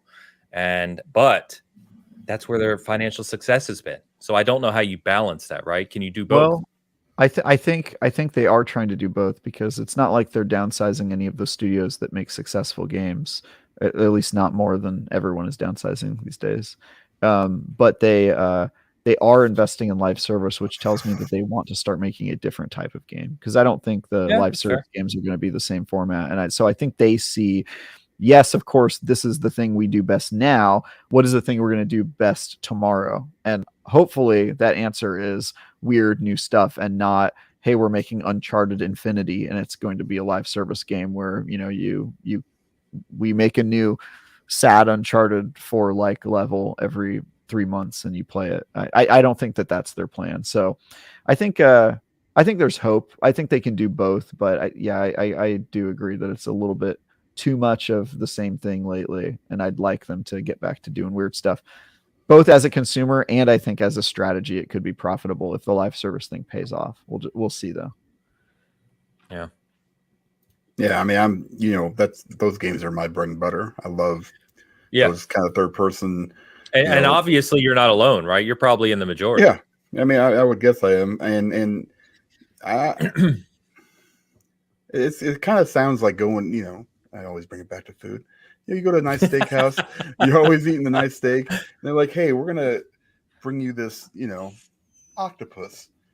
And everybody's like, what the hell are you doing? Like, nobody wants to. Calamari? All right. I like some calamari, and don't get me wrong. But most people are going to be like, what are you doing? Bring me my steak, and that's part of it. I think is just that's what they're good at, and a lot of these studios, Insomniac and Naughty Dog, and Sucker Punch to a lesser extent, I guess. Santa Monica, they're all really good at these kind of games, and they sell well.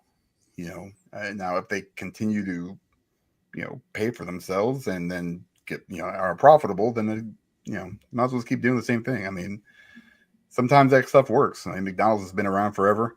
I mean, it's I don't know. I mean, listen, you got 15 Tom Brady's. Why am I going to run the ball? I'm going to pass the ball. I got Tom Brady sitting over here. I like that you managed to circle off the steak and then go right back to McDonald's. Yeah. The problem with that analogy, Dan, is that food is not, if you had to eat steak every single meal every single day, eventually you would want something different, right? And so I think that's what really I would eat steak every freaking day of my life. 3 meals a day, no problem. I think you'd lose your mind. He wouldn't be here. Sandwich. I'd be dead. But you know what? Who cares? Because I would have died happy. I just think like there's room for diversity. Those studios that are good at doing that thing and still want to do it can still do it. But I don't know that it's their future, because those games take a massive budget, a ton of development time, and then if one misses, that's Sean Layden has spoken to exactly that, right? He claimed that was a problem for PlayStation in the future, that these games are too costly to make. It's a problem for every AAA developer. Like, the problem with making a AAA game is that they are the most expensive type of game you can make. They take the longest period of time, and if even one flops, it could destroy your company, because they're that big. And so I think that is a legit criticism of that formula. And I don't think that even people who enjoy that prime cut of steak, that's all that they want to eat. And I don't think, even if it's the most profitable, there might be third parties all out there. I mean, it's not like that's the only thing that's on that menu. Yeah, 100%. I mean, there's got all kinds of stuff there. But Sony has to control their own destiny. They want to be the person making the stuff that is successful on their platform. It also makes their platform stronger because they can keep it in their walled garden. And I can't imagine that the current model for the games they're making is going to be their most profitable arm in 10 years.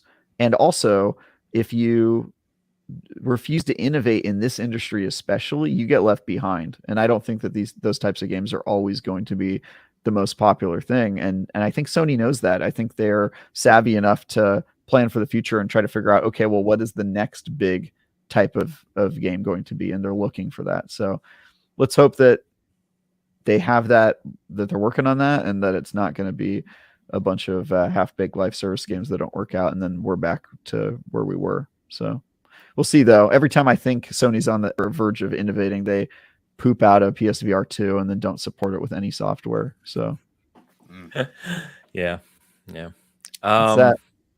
Yeah, I guess we'll see. I know we've talked before about Spider-Man 2 coming and not really knowing. Everyone's talked about not really knowing what's coming from Sony next, or PlayStation next. So we'll see.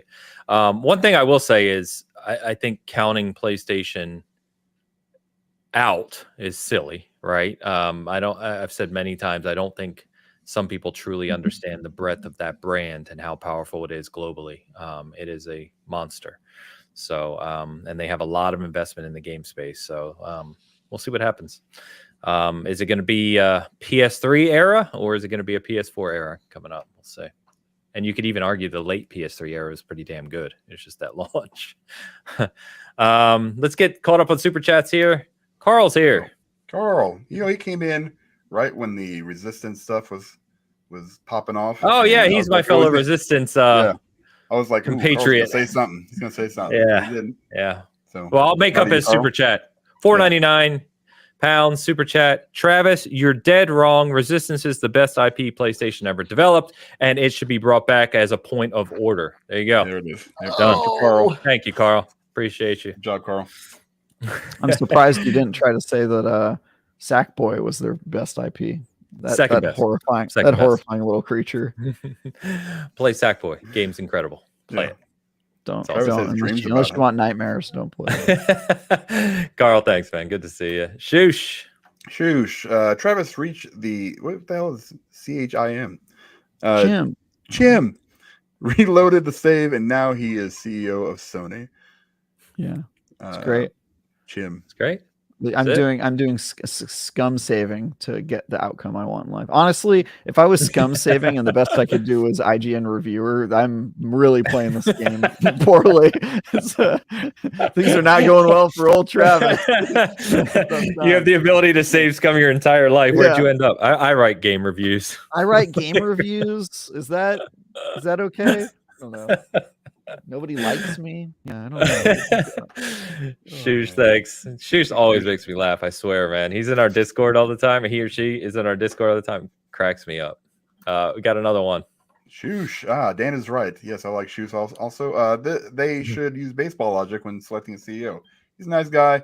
Holds the bat weirdly, so that would be a no. Yeah, totally good with that.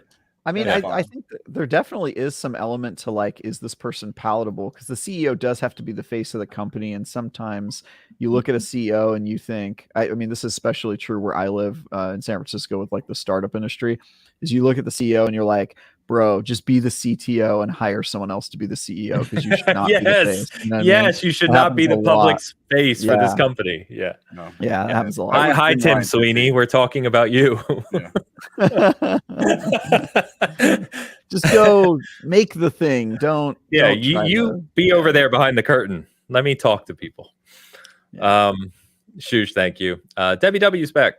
Yeah, with a $10 super chat. I'm purely a PC gamer, so my only impression of Jim Ryan is from the Microsoft ABK deal and its legal filings. My impression of the man, overly dramatic crybaby, however fair or not that is to him.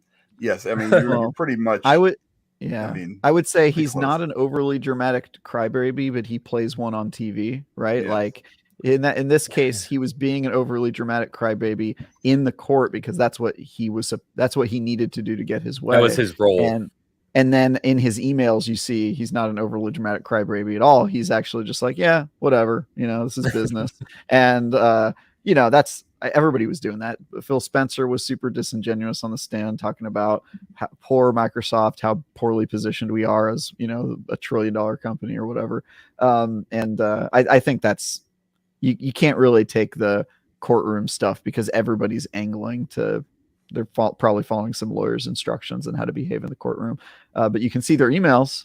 You should believe the emails because you know how people act in the emails. And we saw a lot of Xbox emails. I feel like we know a little bit better about how Phil Spencer runs that side of the business. And I think we got some hints about how Jim Ryan ran PlayStation. I don't think he's an idiot. I don't know. He was my favorite. No, I told you he's not an idiot. He's hugely successful. He's just weird. He's weird. And there's no crime against being weird. I mean, it's just it's who he is. I mean, a lot of that, I think, for me, is like the memes and the gifs of like him laughing, where he's like, doing one of those things, and it's just really frightening. It's like an alien pretending to be human. Right. Yeah. I mean, I've had they call that Zuckerberging. When you can't act like a normal Homo sapiens. Stop, man. Yeah. Gosh. Yeah, I don't need to look Debbie. At that. Give me somebody else. Yes. Debbie, thank you for the super chat. Appreciate the support. Gecko's here. Gecko with the always a weird number. He always has like issues with his I don't know what's super up chats. I don't know what's up, but the 11 euros. My thoughts on Jim Ryan is extremely cynical. It is also extremely difficult to assess him because Sony never found itself in truly difficult situations with other competitors. Yeah, it's kind of fair. It's not like he had to pull them up by their bootstraps, right? He came in at the tail end of their literal crazy momentum and success, right? So he's kind of leaving right at the end of it with like really the only game on the horizon is Spider-Man 2, and that's October. He's kind of like, yep, I'm good. And that kind of goes back to Travis's point. Like there might be more to it that we'll find out over time, right? So I mean, I also think that 30 years is a hell of a retirement. If he's putting his if he's got his ducks in a row, totally, he's gonna be he's probably just hit that moment where it's just like, yep, I'm good, because that would have been me as well. Bye. Would have been me well before where he was. It's like, wait a minute, they're buying Activision. No, all right, sorry. Who's next? Gecko, thank you. Yeah, I do agree. That's a good thought, Gecko. That he did kind of just ran, right? He ran on cruise control, if you will, in that sense, at least from what we've seen so far. So, Sid's back. Sid with the rupees. Is that right? 200. Yes. All right. Sir. For a question for PlayStation, would VR be the station for creative output while these sad dad stories can keep filling their pockets? Kind of personal shot there with the sad dad thing. That could help with the stagnation of creativity narrative for them. It certainly could. I don't think it's going to be because the live service would be, my guess would be, it's not going to work with their current AAA model. And I don't think all their live service games are going to be VR. I hope some of them are. But one of the things I love about VR, and people will know that I was a VR skeptic for years and years and years, basically until Half-Life Alyx finally proved to me that there's a lot of value there.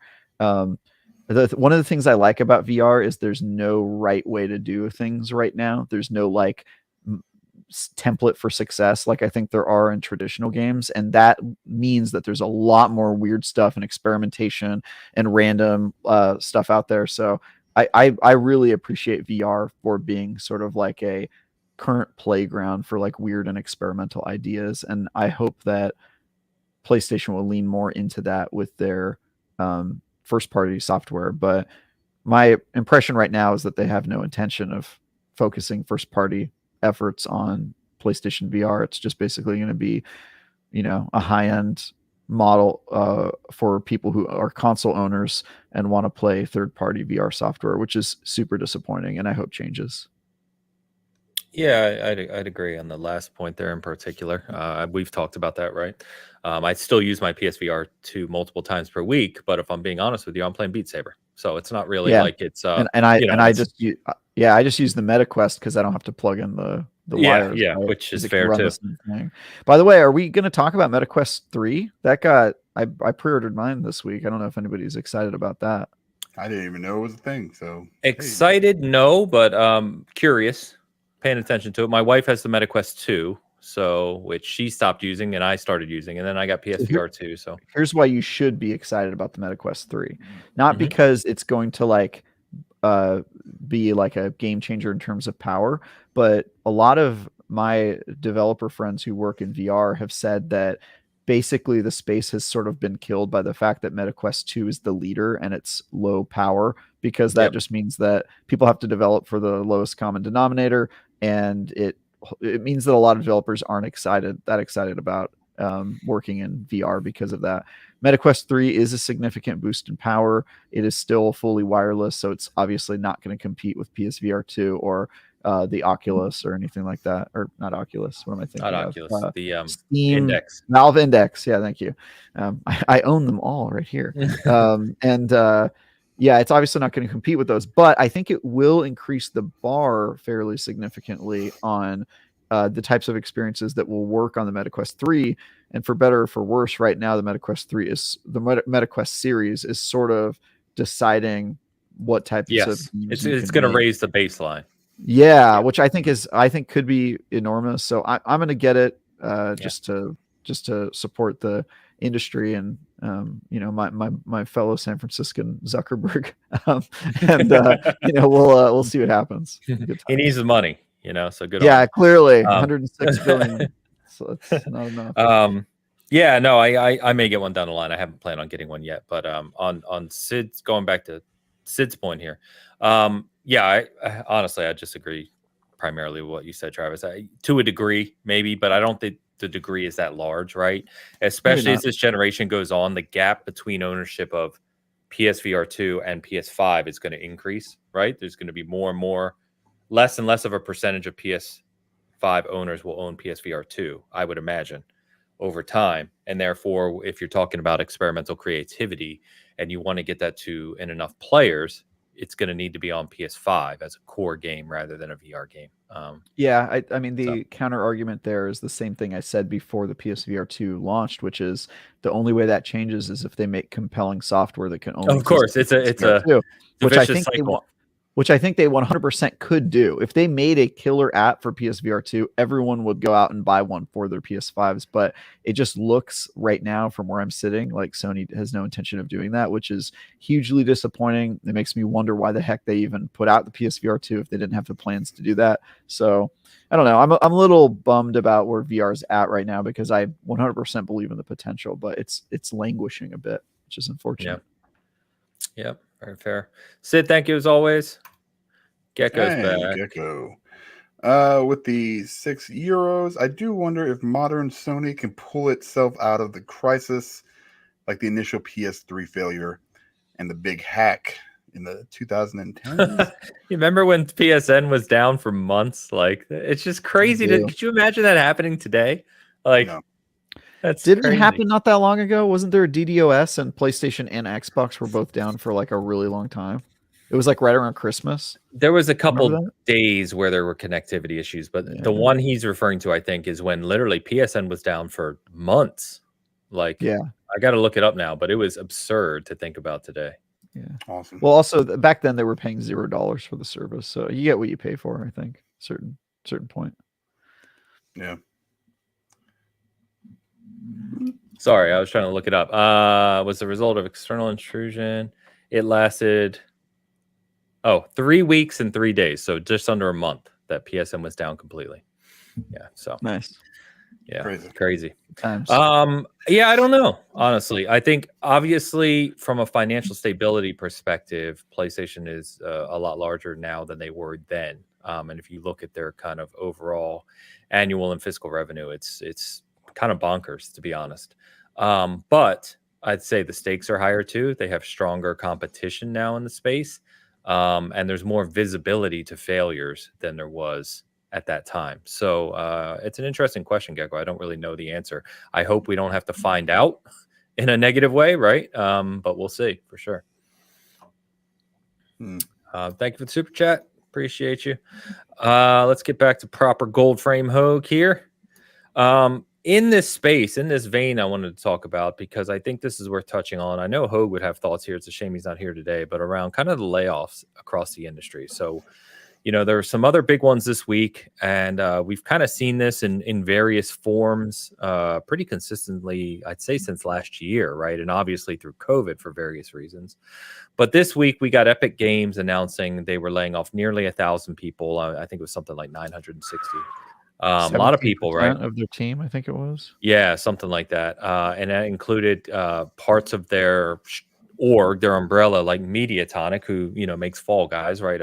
What would be considered a wildly successful live service game, generally speaking. Laid off, a ton of people there. And then Sega also reported just bought that company too. Yeah.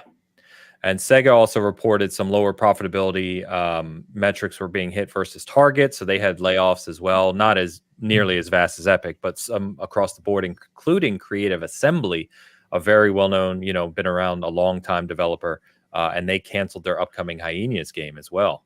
That was announced this week. So I just want to quickly touch on this because it feels to me, and I know, Travis, you see a lot of this, right, in your space. And Dan and I obviously have lived long enough to live through these things and seen these things in every industry, since the dawn of time.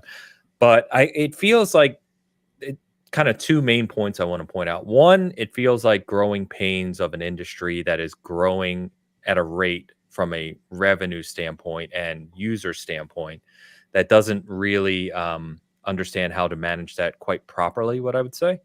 But it also, I feel like it may speak to a little bit about some of the immaturity of the level of leadership or the lack of executive level leadership that are put into leadership positions in some of these gaming companies that kind of explode, have a major success, expand quickly, and then have to contract.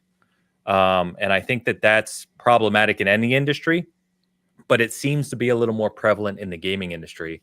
And I feel it's disappointing because while this is an oversimplification for sure, and I recognize that, it is kind of wild that we see such growth in the gaming industry that is set to surpass 200 billion in annual revenue, I think, by next year. Like 15% year over year growth. And yet we constantly see kind of expansion, and then sudden contraction, right? And expansion and then sudden contraction. And it's just, there has to be a better way, I think, to manage that in terms of consistent growth and manageable growth, rather than what we currently see across some of the companies.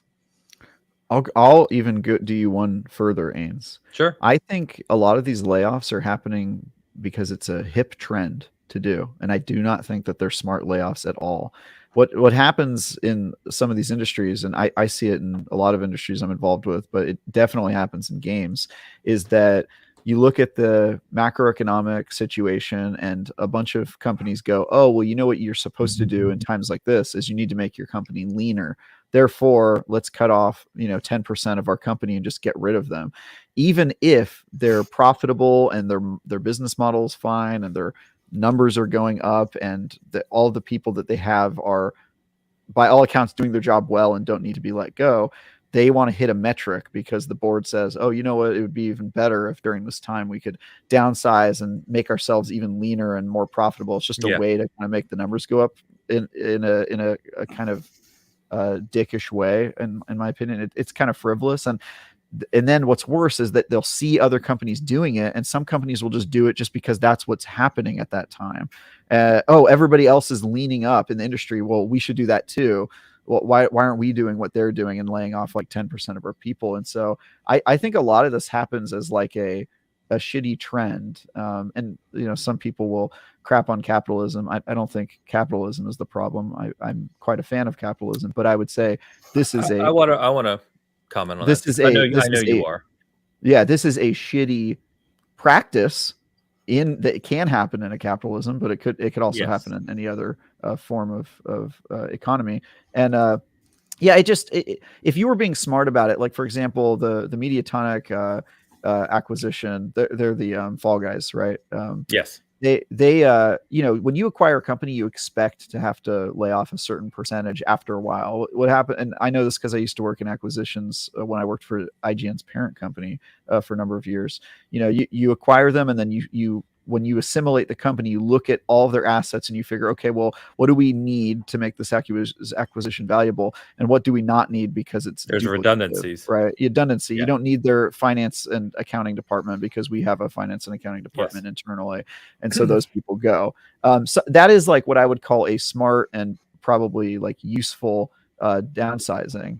What is not useful is just saying, well, we want to hit this number, and therefore the best way to do that is to lay off this percentage, and to hell with who those individuals are or what their contributions are to the company, and an obsession with growth. And so again, I'm not going to blame the model of capitalism. I think capitalism can be fantastic when it's regulated and when it upholds the ideals that you want. But there is certainly a shitty version of capitalism that I think our country sometimes leans into, and this obsession with growth and a need to hit metrics and laying off people just to hit a certain percentage really pisses me off. And I especially with Epic Games, like that one really bothers me because it's like, dude, you own Unreal. You know what I mean? Like Fortnite, there's no way that these layoffs had to happen. And so if you don't actually believe that the people you're laying off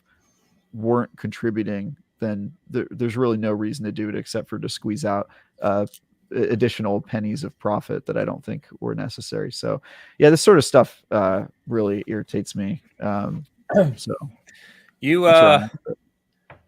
you said that so well that I'm almost ready to forgive the Arthur Morgan slander. Almost. Thanks, almost. Man. Appreciate it. The points I was going to make back to you actually covered, in the sense of it is easy to say capitalism, but I think what you rightly distinguished is the fact that there are aspects of capitalism that can go really poorly for a lot of people, and when they're not regulated, and when you have bad people in charge or negative decision making, or you are forced, I think you also said the constant kind of focus on growth and endless profitability, which is not sustainable. You're trying to hit numbers on a sheet, is you get these types of decisions. And I would agree with you holistically on those points. And I would also agree on the Epic point, which just is bizarre, right? And I don't know if you saw it, but I think it was Insider Gaming, Tom Henderson over there, that got the internal memo that Tim Sweeney sent to the employees, not the outward facing one, the internal one. It was horrible. If a CEO had communicated like that to me, and this is someone I've gone through 3 corporate mergers and 4 corporate large level layoffs. So I'm experienced in this vein. If I had seen that letter from a CEO while they were laying off my peers, I would be furious. It was as disingenuous and unempathetic as I may have seen. And to your point, a company in the tech space that owns Unreal Engine and Fortnite and other games that do extremely well, the fact that they cannot support their base developers or support kind of healthy living for their core developers is almost unforgivable. That should not be happening. There is bad mismanagement there happening somewhere. Maybe it's Tim Sweeney himself. Maybe it's his leadership team. I don't know, obviously, but it's really poor, and I hate. There's also like a peer pressure like fad to it. Like when everybody else is doing it, they're like, oh, like oh, the Google and Apple and all these big companies are laying off and getting leaner, like we should do that too. And it sort of is like, when everybody pulls their money out of a bank and there's a run on the banks, there's like a weird, like, oh, everybody's laying people off, like now's our chance to lay off a bunch of people. And it really bothers me, man. This sort of stuff just sucks in general, but I think especially when it's like so easily unavoidable and like needless is a problem. And yeah, I'm a moderate in all things, so I believe that there's always we live in a world that tries to look at things in black and white, and the fact is that the vast majority of life is in the gray, right? There's just right. Various contexts to certain things, and Plague points out if a company is publicly traded, they have fiduciary obligation to cut unnecessary costs, and to a degree they have fiduciary responsibility to meet certain agreements, right? How they go about that is another matter. And I think what Travis was pointing out is there are many other ways to go about this, especially for companies like Epic, seemingly, than what they did, right? Sure, there's going to be times where a company is just down to the wire, right? They're against the wall. They've done everything else they can. You have to start cutting staff. That happens. I've been part of companies like that. But in a lot of these cases, to the point, it doesn't feel like that's the case, right? It feels like there were other avenues that could have been taken. So it's a tough conversation, and I feel for people. You speak to a lot of devs. I'm fortunate to have met quite a few devs over the past several years, and we had Tyler from Respawn on the show a couple months ago. I talked to him behind the scenes still. I talk to other devs as well. And the general consensus I get, I don't know about you, but the general consensus I get is it is very difficult, even if you've been in the game dev industry for years, to feel comfortable, to feel like you have job security and are paid well for the work you do. And in an industry that is, like we said, growing so much faster than a lot of other industries, that feels at odds, right? That doesn't seem to make sense.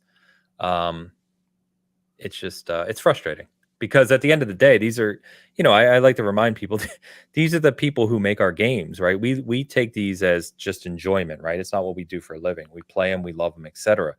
We shouldn't take for granted that behind these games that we love, there's tens and tens and hundreds of thousands of people that their daily livelihood for their families, for their children, etc., rely on making this stuff. And they should be compensated accordingly and taken care of accordingly. So anyway, I guess that's my piece on it, but it is frustrating. Yeah, anything I say would sound really stupid.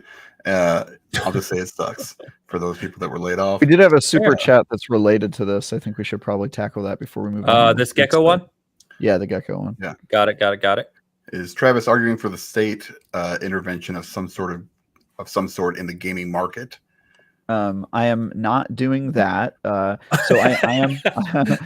I am a moderate. I have a fascination and adoration for capitalism and capitalist ideals and entrepreneurship and all that. But I do think that there is something inherently out of whack with our current late stage capitalism, where, as Ains said, there's an unsustainable, every year needs to be a growth year thing, and it leads to stuff like this that I would describe as crappy practices.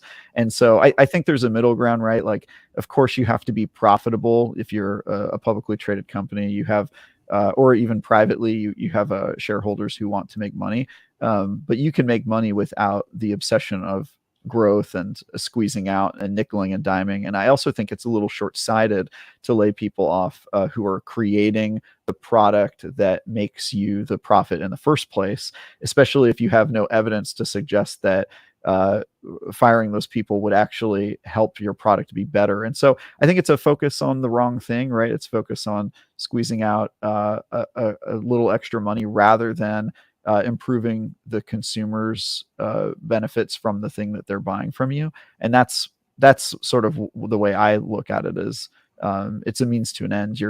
You're only as useful to me as the products you create. And if you're not doing things to do that, I think you are kind of being anti-consumer. And so, I'm for regulated capitalism. I don't think that laissez-faire is the way to go, if that's what the question is. But I don't think this is a unique problem with the gaming market. We're seeing this in the tech space too, where I'm at in California, that there's just a lot of layoffs, and a lot of it is just across the board. We need to get rid of this percentage, which to me is it's just the wrong way to do it. It's not how you run a business, and ultimately you're kind of shooting yourself in the foot. A lot of these companies end up having to hire back people anyway, because they find out, oh, actually it turns out that 10% was helping make our product. Yeah, no crap. So it's a very silly situation, and I think there's probably a regulatory thing that could happen to get rid of this problem and make our capitalism a better one. But I don't think it's specific to the games industry, and I'm also just I'm not a huge like big government, like they should be involved in everything guy anyway. So no, it goes back to leadership within the industry and the organization, right? At the end of the day. It's funny because you mentioned the goal of endless profitability and growth, and I think that's where they can get into trouble, right? When you always expect to grow regardless of outside circumstances, that's tough. I think Hargy, good to see you, man. I'll get to your super chat in a second. Funny enough, his super chat touches on this, but it reminded me, I don't know if you saw this, but if you didn't, the Arizona Tea co-founder and CEO during COVID, he was asked about why their iced tea is still 99 cents. Did you see this? And he basically came out and said, he said, we're going to hold our price as long as we can, even though their costs were higher, right? So their profitability was going down. But he basically said something to the effect of, look, everyone else in the world is being asked to tighten their belts. I think we need to do that as well. And it was kind of this statement that kind of got blown up, right? To say look, you don't always have to be increasing profits. There's other factors at play in the whole world here. A company cannot be expected to just continually increase profits no matter what's occurring in the world. And it was kind of interesting to think about it in that vein. Yeah, I think that will ultimately help that company, because now they're seen as their brand is going to get recognition. They'll be considered a more reliable kind of player in the space, and I think that helps you on the consumer side and makes you profitable for longer, even if your growth in the short term is smaller. And there also is a growing like anti-constant growth thing in our capitalism. There's like a group of people and smart minds who are like, maybe this isn't the best way to it shouldn't always be the North Star. And obviously I'm all for innovation and companies getting bigger and being more successful and making more money. I think that's good for everyone, lifts people up and helps make everybody do better and enjoy a higher quality of life. But to your point, there's just like some of it is like frivolous, like number crunching. It kind of reminds me of like those people that trade stocks for a millisecond to make like half of a penny and then do that a million times a day. It's just like, at this point, you're not even participating. You're just taking money. This stuff like that needs to be regulated. It's very silly. I would actually say it's anti-capitalist. Ironically, it's like they're doing it, but they're not doing it in the spirit. And so therefore, how useful is it to people? So I don't know. It bothers me. I'll get the Hargate super chat as well here. Yeah. Thank you, Hargate, with the $10 super chat. Not all games always make money. Economic slowdowns can affect live service games too. You really shouldn't expect your job to always exist, even if you own the company. No growth, no salary increases. Generally speaking, Hargate, those are, true statements. I would say you look at the Immortals of Avium developer, right? 2 weeks ago. So they spent 4 years or whatever it was. They set up the new studio. They make this AAA game. They put everything they have into it. And it just happens, it doesn't get the recognition that I think they hoped to get. It didn't get the sales that obviously they hoped to get. And they've now cut half the company. And I think that goes back to what we were saying. It's not that developers should always expect their job to. Nobody should always expect their job to exist, right? That's an unrealistic expectation.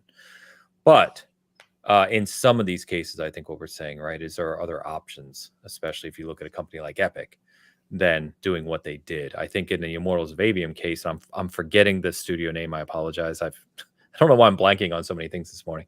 But, their CEO came out and basically said, or their head of studio came out and said, he was almost distraught at having to let half of the team go. And at the end of the day, there are circumstances which will lead to that result, right? I don't think anyone's arguing that. So, Yeah. I mean, I don't know anything about this economic stuff. I mean, I have no clue what you guys are talking about. I mean, I've seen it. I mean, but there are companies out there like that aren't really profitable that still keep plugging along. Uber has never been a profitable company. Yeah, Amazon, yeah, Amazon, Uber. I mean, they've made such bad investments, towards certain things that that they are constantly in the red, but they still keep pushing on somehow. I mean, I'm not sure, and their workforce is really kind of dictated. It's because they're investing. It's different. They're not. It's all kinds. Yeah, exactly. Yeah, they're looking for company growth rather than profitability. Yeah, of course you're not going to be profitable if you open up 19 new locations in a single year, and but that's the point. They're in the growth stage, which is long-term expansion. It's actually it's funny because it harkens back to what I said earlier about PlayStation and some people seeing that one chart showing their profit wasn't as high as Xbox and Nintendo, and it's like, oh, see, PlayStation's not profitable. It's like you're missing the entire point of what PlayStation is doing. A lot of people don't understand this stuff and feel the need to comment on it for whatever reason. But but we have another Gecko one as well. And to your point, Dan, that not to your point, but along those lines, I guess I should say, is that profitability is not always going to increase, right? And if the expectation from a leader of a company is that profitability always has to increase, or if he's mandated by a board or some other function within the way the company is structured, that profitability should always be the focus and always increase, then that's where you get into these kind of problem areas sometimes. And I think it's worth noting that less profitable is still profitable, right? Yes. It's like unprofitable would be like if you straight up lost money, which that is not good, and you shouldn't run your business that way. But like if last year you made $40 billion and this year you make 35, you still made $35 billion. And that I don't think that's a bad thing. And that I think that's what people get obsessed with is like it has to keep going up and up and up. And I think it does when you're in a growth stage, but at a certain point, you are Google and you have a great business, you're Epic and you have a great business. And at this point you can kind of just like stay relevant and keep making money. And there's nothing wrong with you making less money than you did last year, as long as you're profitable. And that's definitely an oversimplification, but I think that the people get too it's a factor on growth. Yeah, it's a factor. Hargeet, thank you, man. Good to see you. Hope we get to catch up again soon. Hargeet, by the way, he's not on Twitter. He doesn't really care for the social media, but he is on a bunch of these shows, and I got to hang out with him in LA. He's awesome dude. So thank you, Hargeet. Gecko. Gecko with €6 somewhat related. The Unity revenue sharing thing sounds a lot like a tax, which is something most capitalists. Well, okay. I mean, I'm all in favor of people deciding their own business models. The thing I love about capitalism is exactly what happened in Unity's case, which is somebody proposed a bad business model and the market rejected it flatly. And that is the beauty of a capitalist system, is that you have multiple options, and that if somebody proposes a model that they're going to charge you, you can go, no thanks, I have other options, and you can leave, which I think is great. And so I mean, I think that was a stupid move on Unity's part, and I think that has now been shown since they backtracked on it super hard recently. But like that's the rub, right? Like you're allowed to charge whatever you want for your services, but it's the market's right to be like nah, and then make you go out of business by doing so, or in this case change their mind. So I think this is actually proof that capitalism is kind of good sometimes, right? Like it did the thing it needed to do. The market self-corrected, gave its answers and corrected it. Exactly. Yeah. Thank you, Gecko. Generous today, man. Thank you very much. Sid's back as well. Sid with the 400 rupees question. Within this context, how do you see the games should cost more from Capcom? I was kind of disappointed with the response to this from people, as to me, it reflects on the age-old scope creep issue in software development. Really out of my element right now.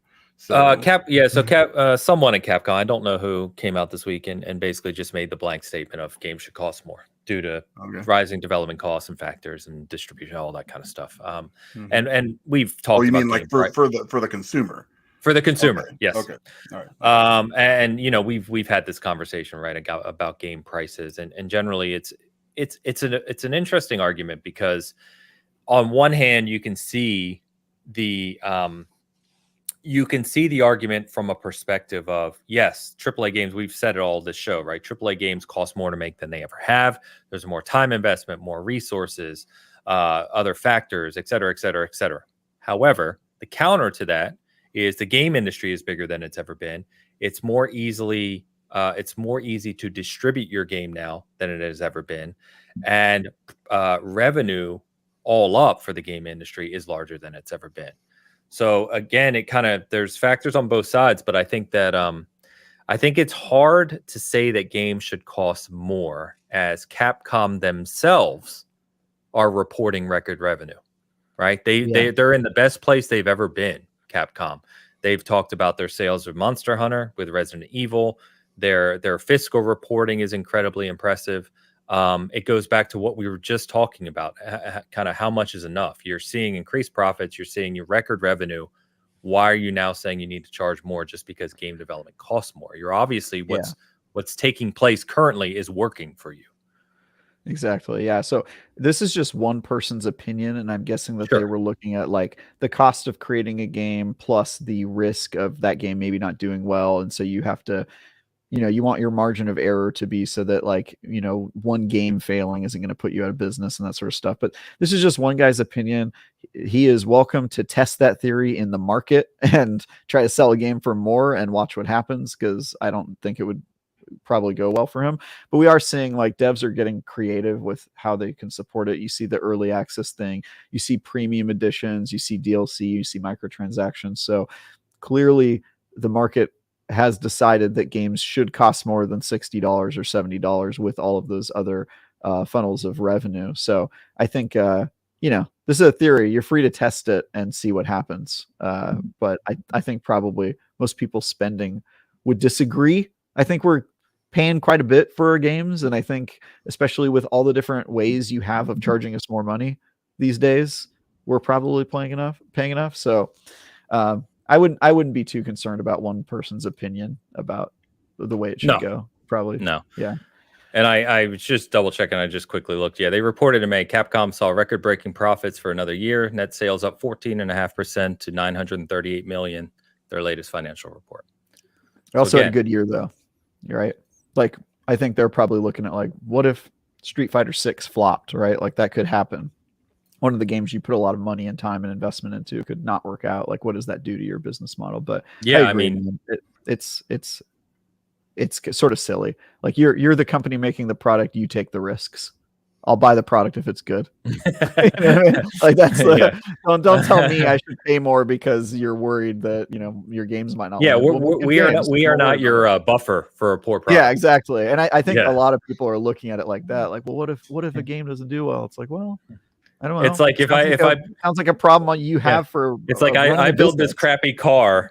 Yes, it's double the competitor. That's a better car, but I need you to buy it because otherwise we're not going to be profitable. Build a better car. Yeah. I'll always be on the side of the consumer in these. I think it's a dumb argument. Mm-hmm. Yeah, Mike Patton with a $20 super chat. Travis is correct.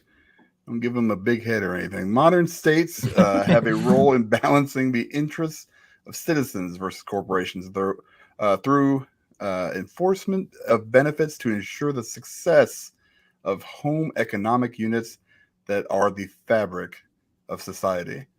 Yeah. Agreed. Basically, what he's saying is that you got to regulate your capitalism because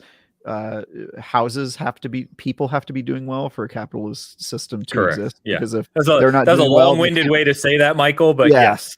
Yeah. If people are broke and they can't buy your goods and services, then your corporations aren't going to be doing well. So therefore, everybody wins when everybody's doing better. And I think that's something corporations forget when they're laying off 17% of their company, is that like you're having an impact on the economy that you are complaining about, right? Oh, the economy's not doing well. You know what would help it? Firing 1,000 people who are in that economy. Right. Good plan, dude. You know what I mean? Like, so I agree. I'm a moderate in all things, and regulation is good. Overregulation is bad. Like all things, like Ains said, The middle is almost always right at everything. So if you have extremist views, you're probably wrong, would be my guess. It's usually true. Yeah. Michael, thank you. Very generous super chat. Appreciate you. Appreciate the comment. Yeah, it's and then we haven't even gotten into I said global factors earlier, and as someone pointed out, like how the yen is doing versus the dollar. All that stuff comes into play, and that's kind of what we try to talk about on the show. Is there are so many factors into a lot of these broader conversations we have. We try to give the insight and context that we can speak to intelligently, right? But I just caution the people who take like an image or a picture and then just go off a deep end talking about like they know what they're talking about. There's so much speculation that is nowhere in basis in reality on a lot of these discussions. You need to be careful. Oversimplifying complex issues tends to be a bad idea pretty much across the board. Yeah, true. Michael, thank you. All right. Well, boys, we are at the tail end here. As I already said, the only other thing I was going to touch on some of the game updates. So Banishers, Ghosts of New Eden, which was a new game from Focus Interactive that was scheduled to come out this month. They did the smart thing and said, hey, October is way too intimidating for us. We're going to launch in February instead. They said? Was that the reason? In the comment, they said that October there's too much. Yeah, I don't remember the wording, but to that effect. Smart move. Good on them. That's the second game to do that, because remember Alone in the Dark did that too. And Baldur's Gate did it, but a month earlier. They avoided Starfield. They avoided Starfield. True. Yep. So their move to February. Knights of the Old Republic remake, meanwhile, seems like it may be dead. Not only did we start to hear last year, or maybe it was earlier this year, the speculation that the development of it was going poorly, that the studio was in turmoil. But now PlayStation has literally gone out and made all the trailers and their state of play that included it private. You can't even watch them anymore. It's being wiped. Star Wars. Knights of the Old Republic remake. Yes. By Bastards. Aspire Media, I believe it was. Yeah. What a disappointment. Yes, big disappointment. I think there were many of us. I had KOTOR on my top 25 list. I adore that game. Me too. So I know. So we'll see what happens here. Hopefully we get official word sometime soon, but kind of sad that it's not looking good. That's for sure. And then I already said that Alan Wake 2 previews are glowing. Hoeg made sure to point out while he was here in his chat that Alan Wake is incredible, and he is more excited for the Alan Wake 2 than I think anything else. So we'll obviously have a lot to say on that in the coming weeks. But I'm so excited for Alan Wake 2. I'm sad I'm not reviewing it. I do want to review Banishers, though. I think I might get that review. It actually looks pretty cool. I've been mixed on Focus games. Focus kind of lives in that AA space a bit, and some of their games I really like, and some just don't hit for me at all. So yeah, I think everybody feels that way. If you like every Focus home game, I don't know what to tell you, because it's sort of I kind of like the gamble, though. Don't you like the gamble? If it's not your money, it's great to just be like, oh sure, I'm going to review this game, and maybe it'll be great, and maybe it will be bad, and then you kind of just find out if it's a technomancer or if it's a, what's the 1700s RPG they made. Why am I forgetting this? Oh, yeah. Are you talking about Spiders? Who yes. made? What's the game Spiders made? Greedfall? Greedfall. You got it. There you go. Greedfall. Yeah. Thank you. My brain is. Is it going to be a technomancer or is it going to be a Greedfall? Like that's the roll you die, the die you roll when you play a. And that Spiders Doom game got delayed. It looks really good. Again, I don't know what's going on. I got to get some sleep. Oh, they did. All I can think about is race cars. Plague Injected pointed out they did Plague Tale: Innocence and the sequel Requiem. That's true, Plague. Yeah, good call out.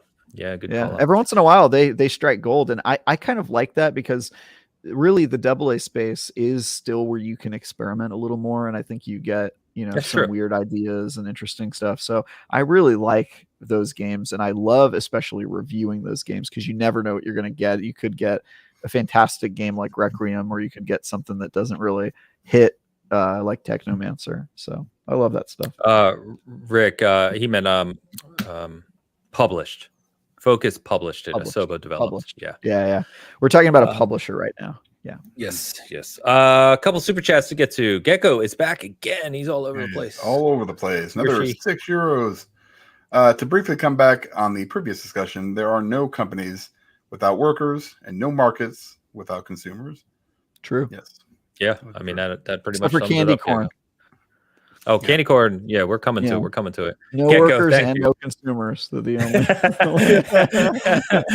only. All the candy corn ever made was made in 1924, and it's just still being distributed. It was made decades ago, and nobody eats it. It's the only.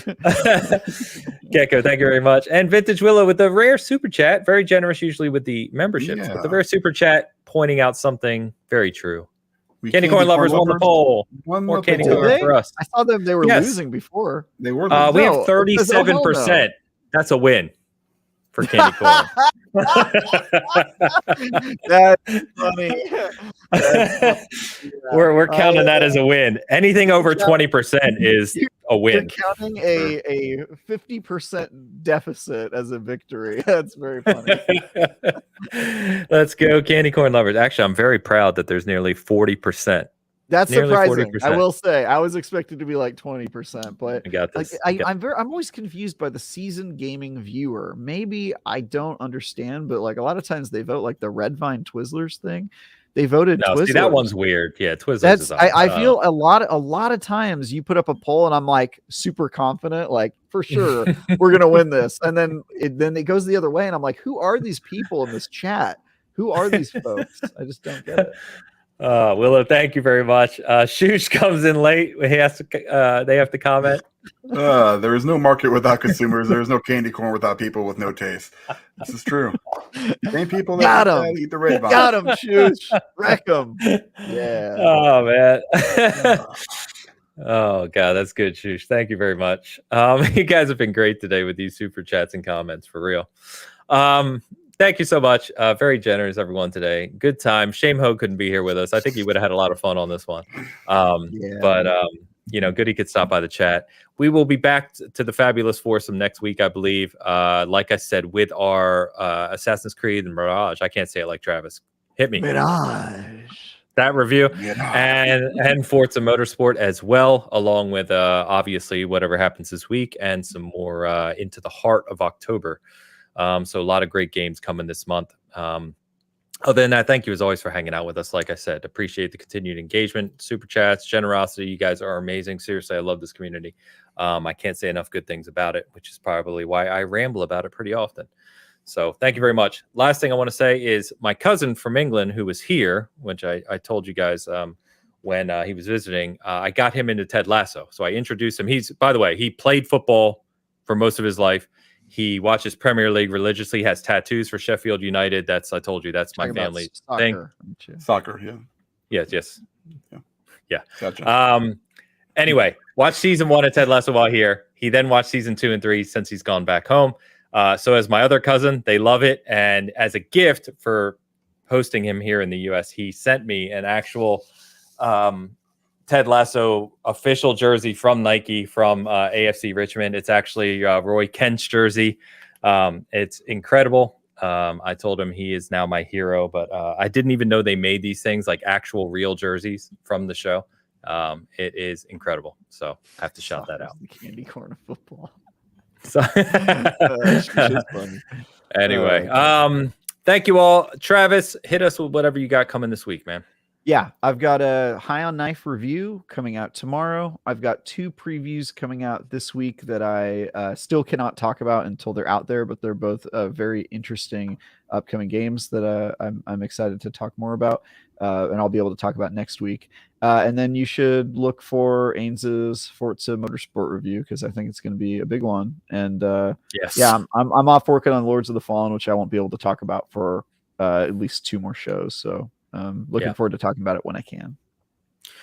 Yeah, Forza. One nice thing I'll say real quick too is a lot of people have shared that I'm working on Forza, saying things like, "This is the review of Forza you need to pay attention to," which I really appreciate. So thank you if you've shared that out. I am putting a lot of time into the game, and I'm going to try to review it from several aspects. I even bought the new. I don't have it sitting right there. I bought a new. Direct drive steering wheel setup, which I was using the other day too. Do you have the chair? I've always wanted the chair because to me the chair is more important than the wheel. Because if you just have the wheel and your pedals like on the ground, but the chairs where you strap the pedal to it and then do you have one of those? No, because I don't use it on console. I use it on PC. So I put it here with this chair, and I have the wheels mounted under me here. So the wheels are literally sitting right there as we're speaking.